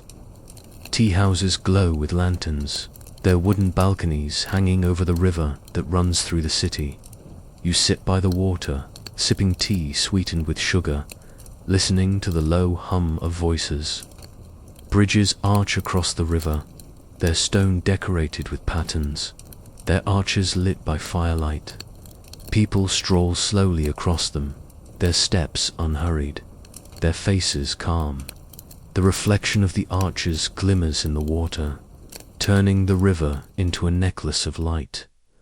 Days pass like this, mornings in bazaars, afternoons in gardens, evenings in tea houses and courtyards. Each day feels both full and gentle, as though the city is teaching you to move at its own rhythm, a rhythm of water and poetry, of domes and arches, of voices and silence. The caravan rests, but already you know the road will call again, and yet Isfahan lingers, like a fragrance on your skin, like a melody that hums even when the instrument is silent. One morning, the camels are loaded again. Packs of silk, rugs, spices, and scrolls are tied securely, and travelers gather at the gate. You look back one last time. The domes glimmer in the light, the arches rise tall, the gardens breathe gently. You take the image with you, carrying it like a lantern in your chest. The city fades slowly, its voices growing faint, its walls sinking into the horizon. But within you, it remains, eternal, alive, waiting to be dreamed again. And so part 11 closes softly, with the glow of Isfahan lingering in memory and the road stretching forward once more. In the next part, we will journey through more of Persia's lands, across deserts and rivers, into caravanserais and gardens, toward the lands where the Silk Road meets the edges of Arabia and Byzantium. But for now, let the reflection of lanterns on water calm your thoughts. Let the rhythm of poetry soothe your breath, and drift into rest as the road carries you onward in dreams. The walls of Isfahan sink slowly behind you, their domes still glimmering faintly in the morning light, like jewels left upon the horizon. The caravan moves westward once more, its bells chiming softly, its camels swaying with the patience of centuries. The air here is warmer, drier, touched by dust, and yet it carries a faint sweetness, the memory of orchards and roses from the gardens you have left. The road ahead stretches long and golden, unrolling across plains where the sun moves without hurry, casting its glow upon earth and stone. As the days pass, the land grows more austere. Villages are scattered, their houses clustered low against the earth, built of mud brick that blends with the color of the desert itself. Wells stand at their centers, their stones darkened by use, their waters cool and precious. You pause at each one, drinking deeply, feeling the coolness spread through you like a blessing. The people here greet the caravan with calm faces, offering bowls of lentil stew, flatbread still warm from clay ovens, and cups of tea steeped with mint. Their hospitality is quiet, unshowy, but it carries a depth that lingers in your heart. Soon the road opens into wide desert once again. Not the empty, endless dunes of Central Asia, but long stretches of pale earth, broken by low hills and ridges. The wind moves constantly, carrying with it the sound of grains of sand rushing against stone. The caravan presses forward at a steady pace, its line stretching long across the plain. The rhythm of footsteps, of bells, of swaying packs becomes your lullaby, steady and soothing, a heartbeat that carries you through the silence at night. The desert sky blooms with stars, without walls or mountains to hide them. They spill across the heavens in countless numbers, brighter than any city's lamps, sharper than any memory. You lie back upon the earth, wrapped in your blanket, and gaze upward until you feel small, yet comforted. Around the fires, travelers speak quietly, their voices softened by the immensity of the night. Stories drift across the circle of journeys through other deserts, of storms that rose suddenly, of oases that appeared like miracles. You listen, half asleep, letting the words carry you, until they fade into dreams. One afternoon, after many days, a new shape appears on the horizon. At first it seems like a mirage, walls shimmering faintly in the heat. But as you draw nearer, it sharpens into stone, tall and square, with a great gate wide enough for caravans to pass. It is a caravanserai, a resting place built for travelers of the Silk Road. Its walls rise like a fortress, yet its purpose is not defense, but welcome. Inside the courtyard is vast and shaded. Stone arcades line its edges, each with chambers for travelers to rest, for goods to be stored, for animals to be sheltered. The ground is paved, the air cool after the heat of the road. At the center, A fountain flows, its water clear and sweet, filling the courtyard with a sound like constant breath. You sit by its edge, dipping your fingers into the coolness, watching ripples spread across the surface. Around you, the caravan unpacks, merchants settling into corners, children chasing each other, cooks preparing meals. The place hums with life, but its walls hold the sound gently, wrapping it in calm. That evening, you share food with strangers who quickly feel like companions. A bowl of rice cooked with saffron, a plate of roasted lamb, bread soft and warm, fruit dried and sweet. Tea is poured into small cups, steaming in the cool air, its fragrance sharp and comforting. Stories pass from one group to another, tales of faraway lands, of seas crossed, of mountains climbed. You realize that each person here carries not only goods, but memories. And in sharing them, they weave the road itself a little tighter. When night falls, the gates are closed, and the caravanserai becomes a world of its own. Fires burn in braziers, lamps glow in the chambers, voices murmur through the arches. You lie upon a mat, the stone cool beneath you, listening to the sounds, the shuffle of camels, the laughter of a child, the low song of a merchant humming himself to sleep. Above, the stars shine, framed by the square of the courtyard's opening. You breathe slowly, deeply, until sleep takes you, steady as the road itself. In the morning, the caravan moves on. The gates open wide, and once again the desert stretches forward, endless and bright. But the memory of the caravanserai lingers, like the taste of tea upon your tongue, like the coolness of the fountain upon your hands. You know there will be more along the road, havens built not only of stone, but of welcome, where strangers meet and become part of the same story. Days pass in rhythm, heat by day, coolness by night, silence broken by bells, by the shuffle of feet, by the low hum of voices. You pass other caravans, their faces unfamiliar, but their journeys alike. You pass ruins to walls crumbling into the sand, arches leaning, their stones warm beneath the sun. Once, these too were caravanserais, full of voices, full of life. Now they are quiet, their silence another kind of welcome, a reminder that the road itself endures even as walls fall. At last, the horizon shifts once more. The desert gives way to hills, two rivers threading their way through valleys, two orchards of figs and apricots. The air softens, carrying with it the scent of blossoms, the murmur of water. Towns rise again, their bazaars alive with voices, their gardens green and full. The caravan moves toward them, its packs heavy, its people eager, its steps steady.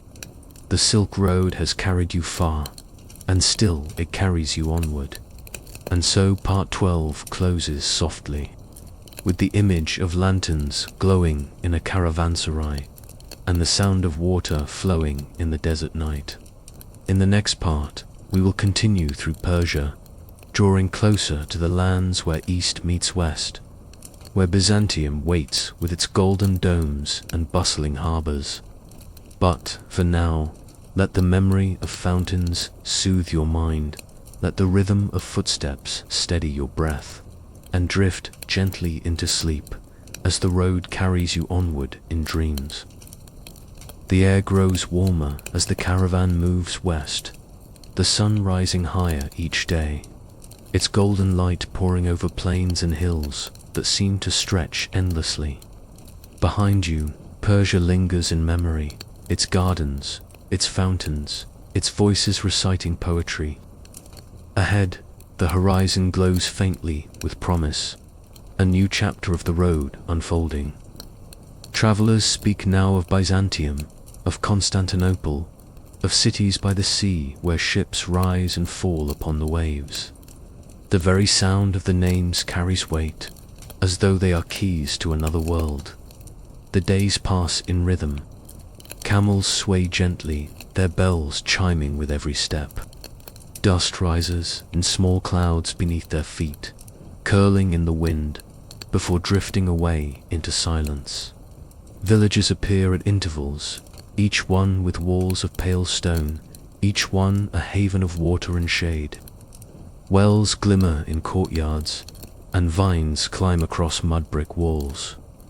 You pause in these places, sipping tea steeped with herbs, tasting bread warm from clay ovens, resting beneath fig trees heavy with fruit. The people greet you with calm smiles, their eyes filled with curiosity, their voices soft as they share food and stories. Sometimes the road narrows through passes, where stone cliffs rise steep on either side. The air cools here, the sound of wind replaced by the echo of footsteps, of bells striking stone. Other times, the path broadens into wide valleys where rivers shine like ribbons, feeding fields of wheat and barley. Farmers bend to their work, their movements slow and steady, their lives in harmony with the seasons. You watch them quietly as you pass, feeling the peace of their rhythm seep into you, calming your thoughts, slowing your breath. One evening, the caravan halts near the ruins of an ancient city. Broken columns rise from the earth, pale against the fading sky. Stone blocks lie scattered, half buried in grass. Their carvings faint but still visible, patterns of leaves, of animals, of words in scripts you do not know. Travelers walk among them silently, their steps careful, their eyes wide. Fires are lit among the stones, their glow flickering against surfaces that have stood for centuries. You sit upon one such block, its surface warm from the day's sun, and listen to the wind moving through the ruins. It carries no voices now, yet it feels as though the stones themselves remember, holding within them the echoes of lives long past. The road continues. Day after day, the caravan moves westward, its people and animals bound together by the steady rhythm of travel. You begin to notice small changes. The clothing of travelers shifts, tunics of new styles, cloaks of different colors, hats shaped differently. The foods offered at roadside stalls are flavored with herbs unfamiliar to your tongue. Sharper, tangier, yet no less comforting. The languages you hear grow more varied, words mingling and weaving like threads in a tapestry. It feels as though you are drawing nearer to a place where the road's many strands converge. One afternoon, the caravan reaches a great caravanserai, larger than any you have seen before. Its walls rise tall and strong, its gate wide and welcoming. Inside, the courtyard bustles with life. Caravans from east and west meet here, their goods laid out for trade. You see silks from China beside glass from Rome, spices from India beside wool from the steppe. Voices rise in countless tongues, yet they blend into a harmony, not harsh, not hurried. The fountain at the center bubbles steadily, its sound calming, its waters cool upon your hands. That night, the courtyard glows with lanterns, and the air is filled with the scent of roasted lamb, of saffron rice, of sweet figs. You lie beneath the arches, listening to music that mingles flutes and drums, and drift into dreams as the night holds you gently. Days later, the land begins to change once again. Hills rise higher, valleys deepen, rivers widen. Olive trees appear, their silvery leaves shimmering in the sun. Vineyards stretch across slopes, their vines heavy with clusters of grapes. The air smells of earth and fruit, of wood smoke and pressed oil. Villages here are built of stone, their roofs tiled in red, their streets narrow and winding. You wander through one such place, its walls warm beneath your hand, its fountains cool and clear. Children play in the streets, their laughter bright, while elders sit in shaded corners, their eyes following the caravan with calm interest at last. One morning, the horizon reveals something new. A faint glimmer, not of stone, not of sand, but of water, the sea. It stretches wide and endless, its surface shimmering like glass beneath the sun. The caravan pauses at its edge, the sound of waves filling your ears, the scent of salt sharp and fresh upon the air. For so long you have walked upon the earth, across deserts, through mountains, over plains. Now, the road has brought you to the sea, to the place where caravans and ships meet, where land gives way to water, where east meets west most fully. The port city is alive with motion. Ships with tall masts rise and fall with the tide, their sails bright against the sky. Merchants shout from the docks, calling for goods to be loaded, for animals to be tended, for ropes to be tied. The air is thick with the smell of tar, of fish, of spices spilling from crates. Markets crowd the streets, filled with goods from across the world. Ivory, glass, silk, wine, gems. Voices echo in every language you have heard and many you have not, mingling into a song that belongs to no single place, but to all places at once. You walk slowly through the harbor, your eyes wide, your heart full. The Silk Road has carried you far, and yet here, by the sea, it feels as though it has gathered the entire world into a single breath. You watch the waves rise and fall, steady, unhurried, eternal. Ships depart and arrive, their sails catching the wind, their decks heavy with goods and dreams. You realize that the road does not end here. It continues across the sea, upon the waves, stretching onward still, as endless as the horizon. And so part 13 closes softly, with the sound of waves against the shore and the sight of sails drifting into the distance. In the next part, we will step further into the world of Byzantium, into Constantinople, the great city where domes rise like suns and markets hum with voices from every corner of the earth. But for now, let the sound of the sea soothe your breath. Let the rhythm of the waves cradle your thoughts and drift into sleep as the Silk Road carries you onward into dreams. The road along the coast winds gently, the sea glimmering at your side like a sheet of polished glass. The air is softer here, carrying both the sharpness of salt and the sweetness of fruit from orchards nearby. Ships drift in and out of harbors, their sails white against the blue, their hulls heavy with goods from lands you have traveled and lands you have yet to imagine. The caravan moves slowly, savoring the nearness of water after so many deserts and plains, its bells chiming gently against the sigh of waves. As days pass, the horizon begins to shift once again. Distant shapes rise, faint at first, like shadows against the light. Towers, domes, walls.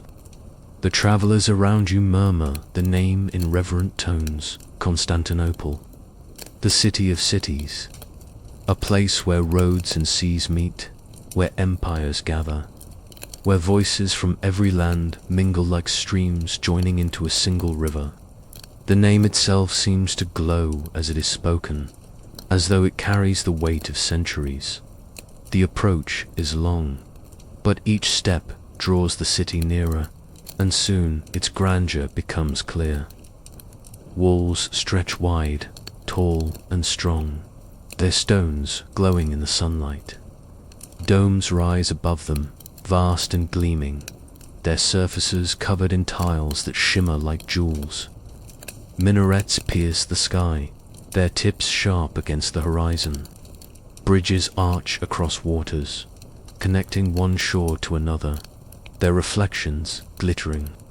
From a distance, the city seems to float between sea and sky. A dream made solid. The caravan enters through gates broad enough for 10 camels to walk abreast. Inside, the city unfolds in endless layers. Streets twist and turn, some wide and filled with people, others narrow and shaded. The air is thick with sound, the cry of merchants, the clang of blacksmiths' hammers, the call to prayer, the laughter of children. It is not chaotic, but it is full, alive, humming like a great instrument played by countless hands. Markets spill into squares, their stalls bursting with goods. Silks from China, their colors rich and shimmering. Spices from India, their fragrance sharp and warm. Glassware from Venice, clear and delicate. Oils from the Mediterranean, gleaming in the light. Every sense is filled at once. The sight of jewels flashing, the sound of voices bargaining, the taste of honey cakes offered at stalls, the scent of roses mingling with salt from the sea.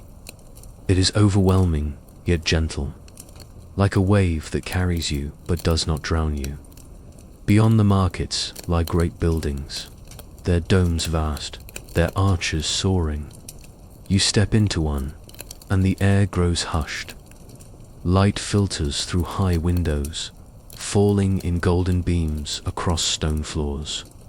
Mosaics cover the walls, their pieces small but endless, forming images of saints, of emperors, of heavens.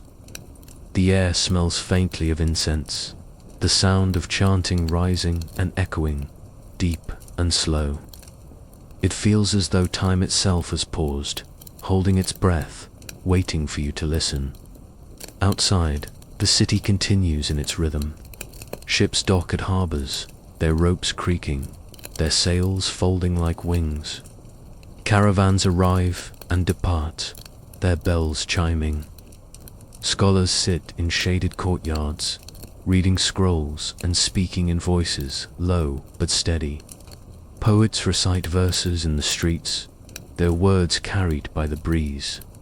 Every corner holds something new, a fountain where water sparkles, a garden hidden behind walls, a balcony where a musician plays a flute.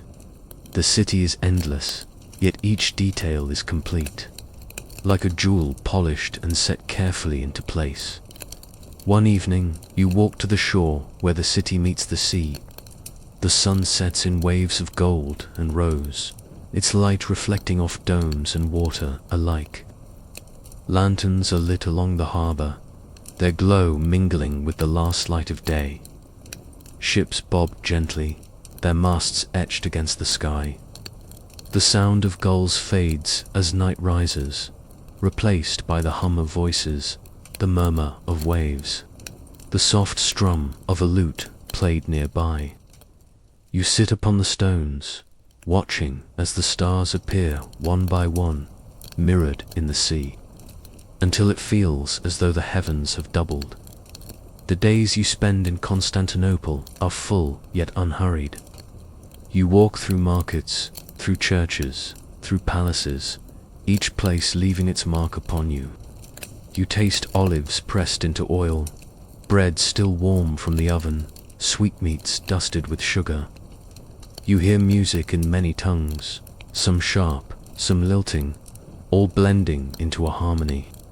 You see faces from every land, their eyes reflecting the same road that brought you here. It feels as though the Silk Road has gathered all its strands into this one place, weaving them into a single tapestry. And yet, even here, the road does not end. Travelers speak of lands still farther west, of Rome, of Venice, of Paris. They speak of seas that stretch even wider, of ships that sail beyond the horizon, carrying the world's goods and dreams. You realize that the Silk Road is not a line, but a circle, a spiral, a weaving without end. It carries you forward always, yet also returns you to yourself. Each step, both departure and arrival, on your final night in the city. You climb a hill where the domes spread beneath you, glowing softly in the moonlight. The sea lies still, the stars shimmer above, the fires of the city burn low but steady. You breathe deeply, the air filled with salt and smoke and flowers, and feel a quiet peace settle over you. The journey has been long, and yet it feels only like the beginning, for the road has no true end. It is endless, eternal, winding through the earth and through the heart alike. And so part 14 closes softly, with Constantinople shining like a crown between sea and sky, its domes and waters glowing beneath the stars. In the next part, we will sail westward across the sea, where the Silk Road's threads continue into Europe's markets, monasteries, and harbors. But for now, let the sound of waves soothe your thoughts, let the glow of lanterns calm your breath, and drift into sleep as the road carries you gently onward. The days in Constantinople pass like a gentle dream. The domes shimmer in the morning sun, their turquoise tiles glowing against the pale sky. Markets hum with voices, and the sea murmurs at the city's edge, a constant companion. But now the caravan prepares to move onward, though the road beneath your feet is no longer stone or sand. The Silk Road stretches across the waters too, upon ships that rise and fall with the waves, carrying the world's treasures upon their decks. The harbor is alive with motion. Sails are raised, their white cloth catching the wind like wings. Ropes creak, and wooden planks groan as goods are loaded. Bales of silk, jars of spices, rugs folded thick and heavy, books wrapped carefully in leather. The air smells of tar, salt, and citrus fruits stacked in crates. Voices shout in many tongues, some sharp, some soft, all blending into a rhythm that feels both hurried and eternal. You step aboard a ship, its deck wide and sturdy, its timbers smelling of pine.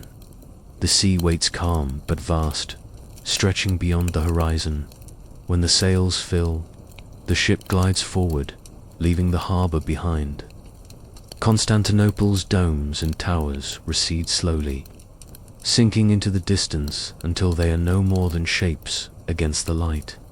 Ahead, the water glitters beneath the sun, endless, unbroken. The wind brushes your face with cool fingers, and the sound of waves slapping against the hull becomes your lullaby. The Silk Road has carried you across deserts, mountains, and plains. Now it carries you upon the sea. Days upon the water pass in a rhythm of their own. The ship creaks and sways gently, rocking you as though cradling you to sleep. The air tastes of salt. The gulls circle overhead, their cries sharp but distant. At night, stars spill across the sky, their light mirrored in the water so that it feels as though you are sailing through to heavens at once. The crew speaks softly, their movements steady and practiced, their songs low and soothing. You sit at the bow, watching the waves part before you, and feel the sea's breath against your skin, ancient and calm. After days of sailing, land rises upon the horizon.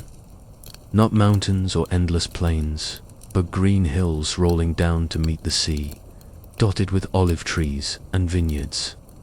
White-walled villages cluster along the coast, their roofs tiled in red, their harbors busy with boats.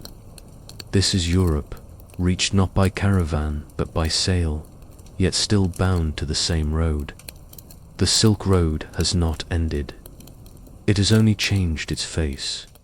The ship docks in a small port where the air smells of bread baking and wine fermenting in casks. Markets line the shore, their stalls shaded by canvas, filled with goods both familiar and new. You see silk draped beside wool, spices beside cheeses, amphorae filled with oil and wine. The voices here are different, the rhythms of the language slower, rounder, yet the melody of trade is the same. Children run through the market, laughing, their voices echoing against stone walls. Musicians play flutes and lutes, their notes drifting over the sea breeze. From the port, the road continues inland. No caravan this time, but carts and horses, carrying goods along winding paths that thread through vineyards and orchards. The air is sweet with the scent of grapes, of figs ripening on trees, of lavender blooming in fields.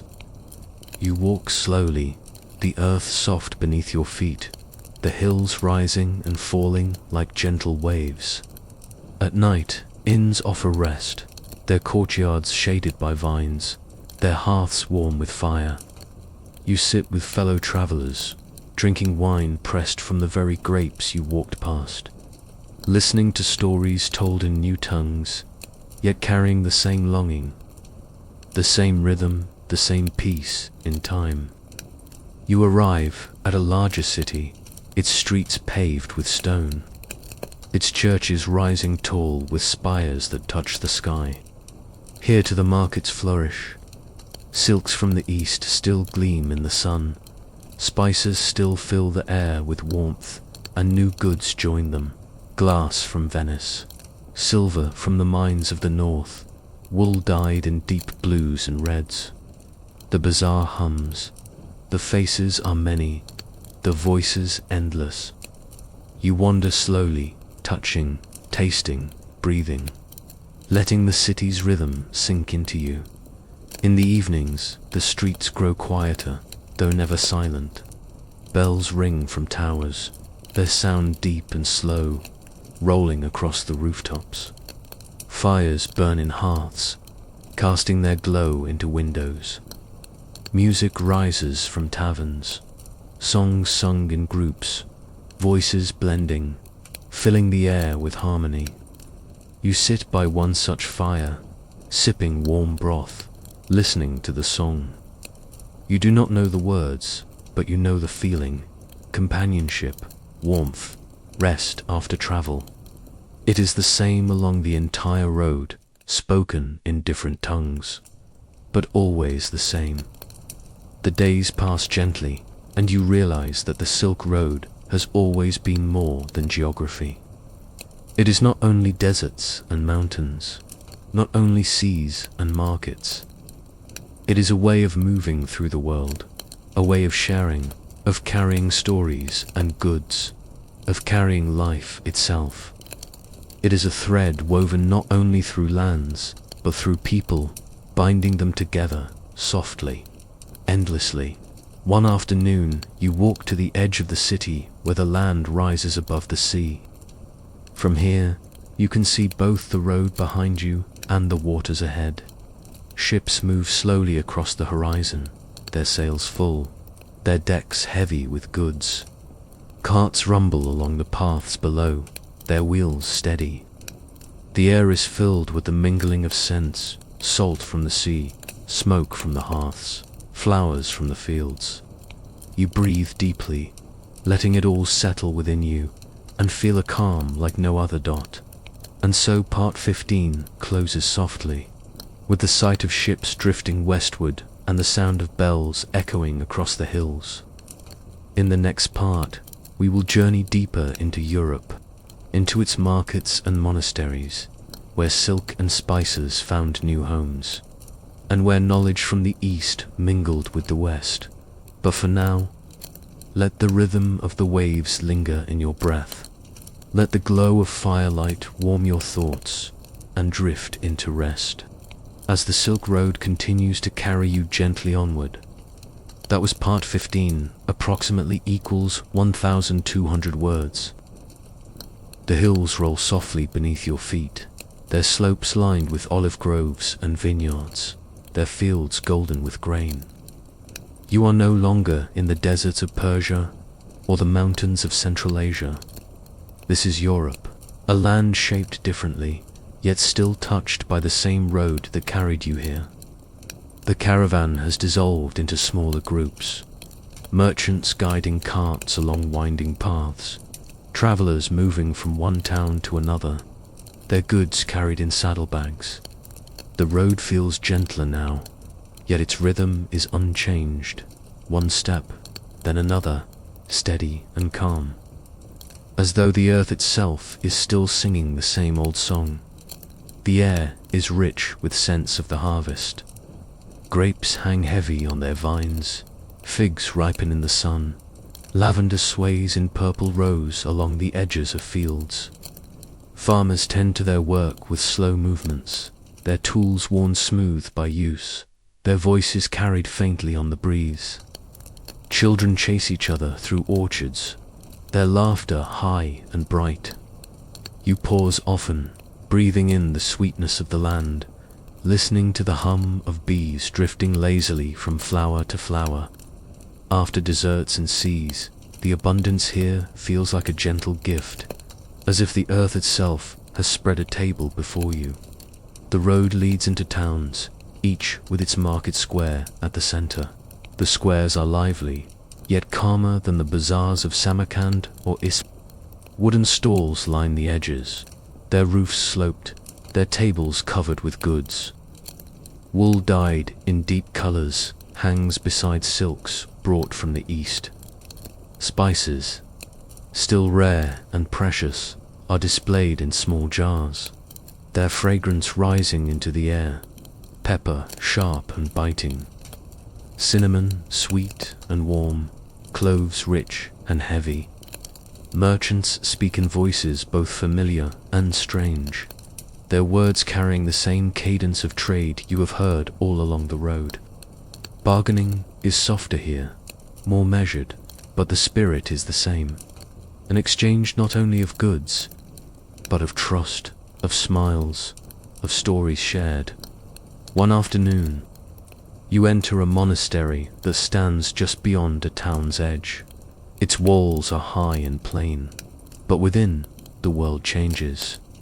Courtyards bloom with herbs and flowers, tended by monks whose movements are slow and careful. The air smells of rosemary and thyme, of lavender drying in the sun. A fountain trickles at the center, its sound steady and soothing. Inside, the halls are quiet, their stone walls cool, their windows narrow. You walk softly, your footsteps echoing against the floor, and feel a calm settle over you, as though the walls themselves breathe peace. In the monastery's library, you find shelves lined with books and scrolls. Some are written in Latin, their letters neat and flowing. Others are translations of texts that once traveled the Silk Road, works of Persian poets, of Greek philosophers, of Indian mathematicians. Monks sit at wooden desks, copying by hand, their quills scratching slowly across parchment.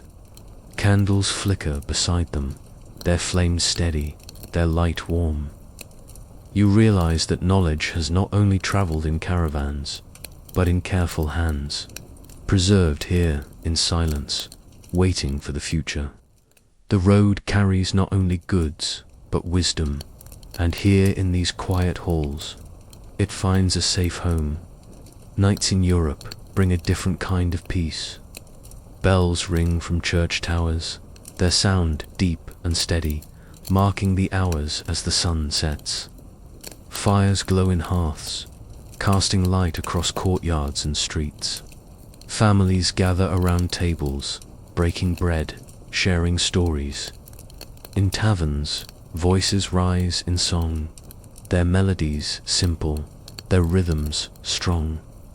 You sit near one such fire, sipping warm broth flavored with herbs, listening as voices weave together. The words are not all familiar, but the feeling is clear. Companionship, warmth, rest. The same song has been sung along the entire road, only in different tongues. Days pass, and you travel from one town to the next, from one monastery to another, from one square to the next market. Each place holds its own rhythm, yet all are bound by the same thread. You see silks sold for coins, spices exchanged for wool, books copied from one script into another. You hear stories told of lands far away, of deserts so vast they hold the horizon, of cities where domes glitter like gems, of seas that stretch farther than sight. The people listen, their eyes wide, their imaginations stirred.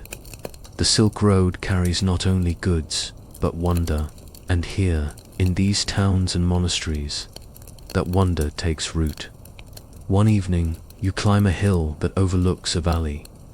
The land spreads wide before you, fields golden in the fading light, villages clustered beside rivers, forests dark upon the hillsides. Smoke rises in gentle curls from chimneys, bells toll softly in the distance, and the sky glows in hues of rose and gold. You sit upon a stone, breathing deeply, watching as the stars appear. The road lies behind and before you, winding through fields and villages, disappearing into the horizon. And yet, in this moment, you feel as though the road is within you, its rhythm now your own. As the days slip into weeks, you realize the journey is drawing nearer to its gentle close. The Silk Road has carried you far from the lantern-lit streets of Chang'an, through deserts and mountains, into gardens and seas, across harbors and hills. And now, here in Europe, it rests within markets and monasteries, within songs and stories, within books that wait in silence for future hands to read. The road has not ended, for it lives wherever people share, wherever they meet, wherever goods and ideas move gently from one hand to another. And so, part 16 closes softly, with the vision of bells ringing across a valley and the glow of hearths warming the night. In the next part, we will reflect upon the legacy of the Silk Road, how its threads wove the world together, and how its memory lingers still in every corner touched by its journey. But for now, let the toll of distant bells steady your breath, let the glow of firelight ease your thoughts, and drift into rest, as the Silk Road carries you gently onward in dreams.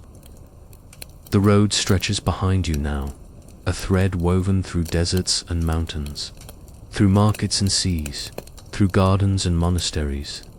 You have walked far, and yet, as you pause to look back in memory, it feels not like a line, but like a tapestry, rich, intricate, full of color and rhythm. Each place you have touched is a stitch, each story a thread, each face a jewel set into the pattern. The Silk Road was never only a road, it was a weaving of the world, soft and endless, binding people and places into one great whole. As you rest in Europe, you hear stories of how the road has changed. Some say the caravans are fewer now, as ships grow larger and seas more certain. Some say the road is less safe, troubled by bandits and shifting empires. Yet even in these whispers of decline, the memory of the road shines. Merchants still carry silk, though less than before. Spices still travel, though their paths shift. Knowledge still passes, copied from one tongue into another, flowing like water into new vessels. The road may fade in places, but its spirit endures, moving quietly, patiently, as it always has. You think back to the deserts, their silence vast and eternal, to the mountains, their peaks reaching into the clouds, to Samarkand, its domes glowing like gems in the sun, to Isfahan, where gardens breathed peace, to Constantinople, where sea and land met. Each place remains within you, alive, not only as memory but as presence. The Silk Road has carved itself into your heart, shaping the way you see, the way you breathe, the way you walk. It has taught you patience, taught you wonder, taught you that every step carries meaning. One evening, you sit beside a river in Europe. Its waters flow steadily, reflecting the last light of the sun. Children play upon its banks, throwing stones that skip across the surface, their laughter bright. Traders gather nearby, unpacking carts, laying out goods for tomorrow's market. Among them you see bolts of silk, their colors shimmering, jars of spice, their fragrance warm.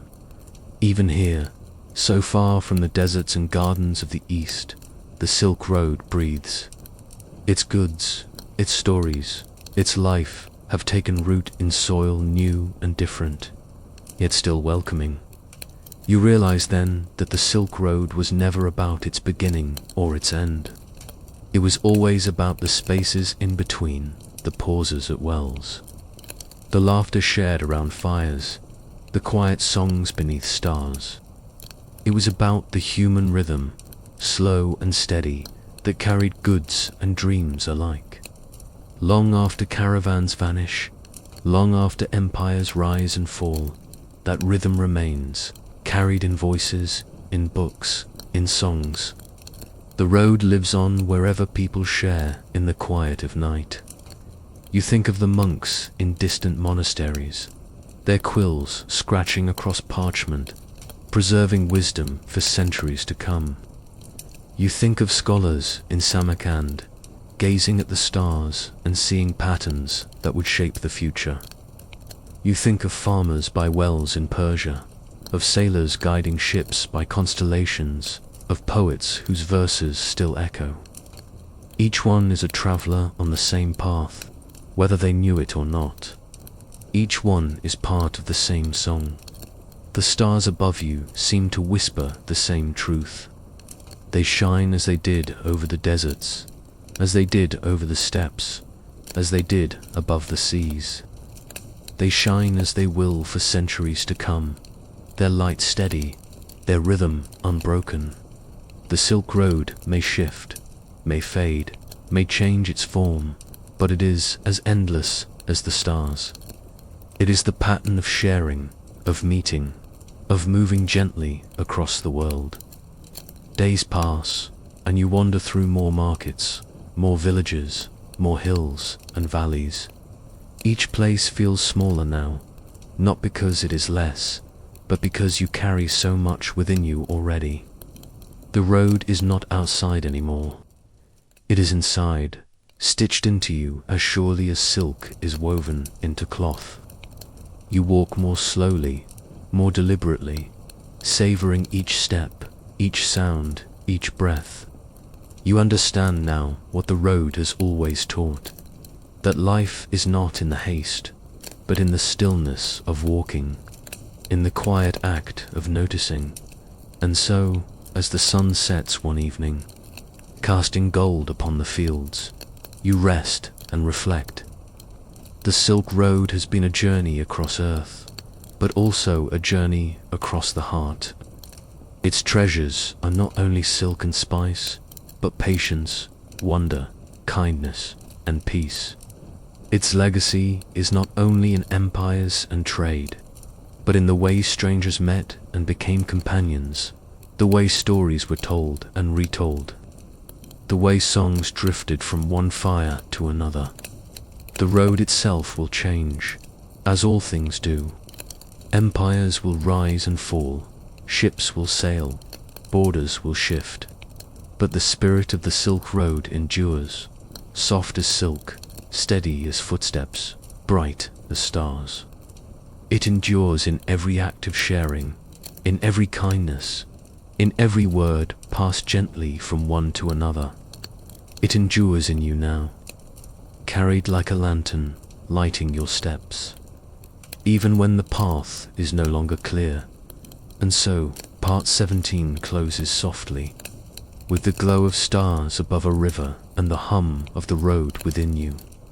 In the next final part, we will bring the journey to its gentle close, not as an ending, but as a resting place, a pause along the endless road. But for now, let the stars steady your breath, let the river's song cradle your thoughts, and drift into rest, as the Silk Road carries you gently onward in dreams. The road has carried you far, farther than you imagined when you first stepped through the gates of Chang'an so long ago. You have crossed deserts where the silence was deeper than sleep, mountains where the air grew thin and stars felt close enough to touch, steppes where grasses rippled like a sea, and cities where domes glittered like jewels beneath the sun. You have heard the hum of Samarkand's markets, breathed the fragrance of Persian gardens, sailed across seas to reach the harbors of Byzantium, and walked through the monasteries and towns of Europe.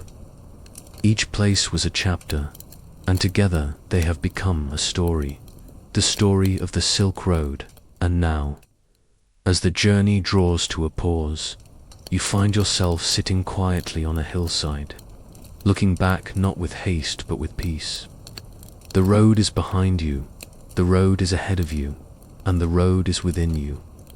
Its rhythm has become your own, steady, unhurried, endless. The sun sets over the land, painting the sky in hues of rose and gold. Fields stretch below, dotted with villages, their chimneys sending smoke into the cooling air. The sound of bells drifts faintly, marking the hour, their tones slow and deep. Birds fly homeward in dark flocks, their wings catching the last light. You breathe in the moment. The fragrance of earth and wood smoke, the coolness of evening, the hush that falls as the day surrenders to night. You think of the countless footsteps that have traveled this same road. Merchants with their camels laden with silk, pilgrims carrying prayer beads, whispering their devotions, poets wandering with verses upon their lips, families moving from one village to another, their children laughing, their elders guiding, sailors steering ships by the stars, monks copying books by candlelight, farmers tending wells along the roadside, all of them travelers, all of them part of the same long thread. Their names may be forgotten, their faces faded, but their footsteps remain in the rhythm of the road. You realize that the Silk Road was never only about goods, not only silk, not only spice, not only jewels or wool. Its greatest treasure was the meeting of lives, the weaving of voices, the kindness of strangers. It was the way tea was shared at a campfire, the way stories passed from one tongue into another, the way laughter echoed even in the harshest desert. These moments, soft and human, are what endure. The stars begin to appear, one by one, as though the sky is lighting lanterns to guide the night. You watch them flicker, remembering how they looked above the desert, how they shimmered above the steppes, how they mirrored themselves in the sea. Always the same, always eternal, watching silently as the road wound its way across the earth. They remind you that even as journeys change, as roads fade, as empires fall, there is always something steady, something gentle, something eternal to guide the way. You sit for a while longer, listening to the sounds of night. A dog barks faintly in the village below. A bell rings once, then fades. The wind stirs the grass, its whisper soft against your ear. It feels as though the entire world is breathing with you, slowly, calmly, peacefully. The journey may be complete, but it is not an ending. The Silk Road does not end. It lives in every market where goods are exchanged, in every library where books are shared, in every garden where people gather, in every fire where travelers sit side by side. It lives in the simple act of offering a drink to a stranger, of telling a story to a friend, of noticing the stars and remembering that others have seen them too. The road is not a line on the earth, it is a thread in the heart, and so you rise slowly, standing at the edge of the hill, watching as the last glow of sun fades into twilight. The road lies before you still, stretching into the distance, into tomorrow, into forever. You smile softly, knowing you need not rush, knowing each step is enough. The Silk Road has taught you this, that life itself is a journey, and that peace is found not in the end, but in the walking, in the noticing, in the gentle rhythm of moving forward as the stars grow brighter and the night deepens. You lie down upon the earth, resting your head against your pack. The grass bends beneath you, the air cools against your skin, and the sky spreads wide above infinite calm. Your eyes grow heavy, your breath slows, and you feel the road cradle you won last time. The journey is complete. The journey continues. The Silk Road lives on, and so part 18, an hour-long story, closes softly, with the glow of stars above and the steady rhythm of the earth beneath you. Rest now, as the Silk Road whispers its endless lullaby, carrying you gently into dreams, where the journey will always go on.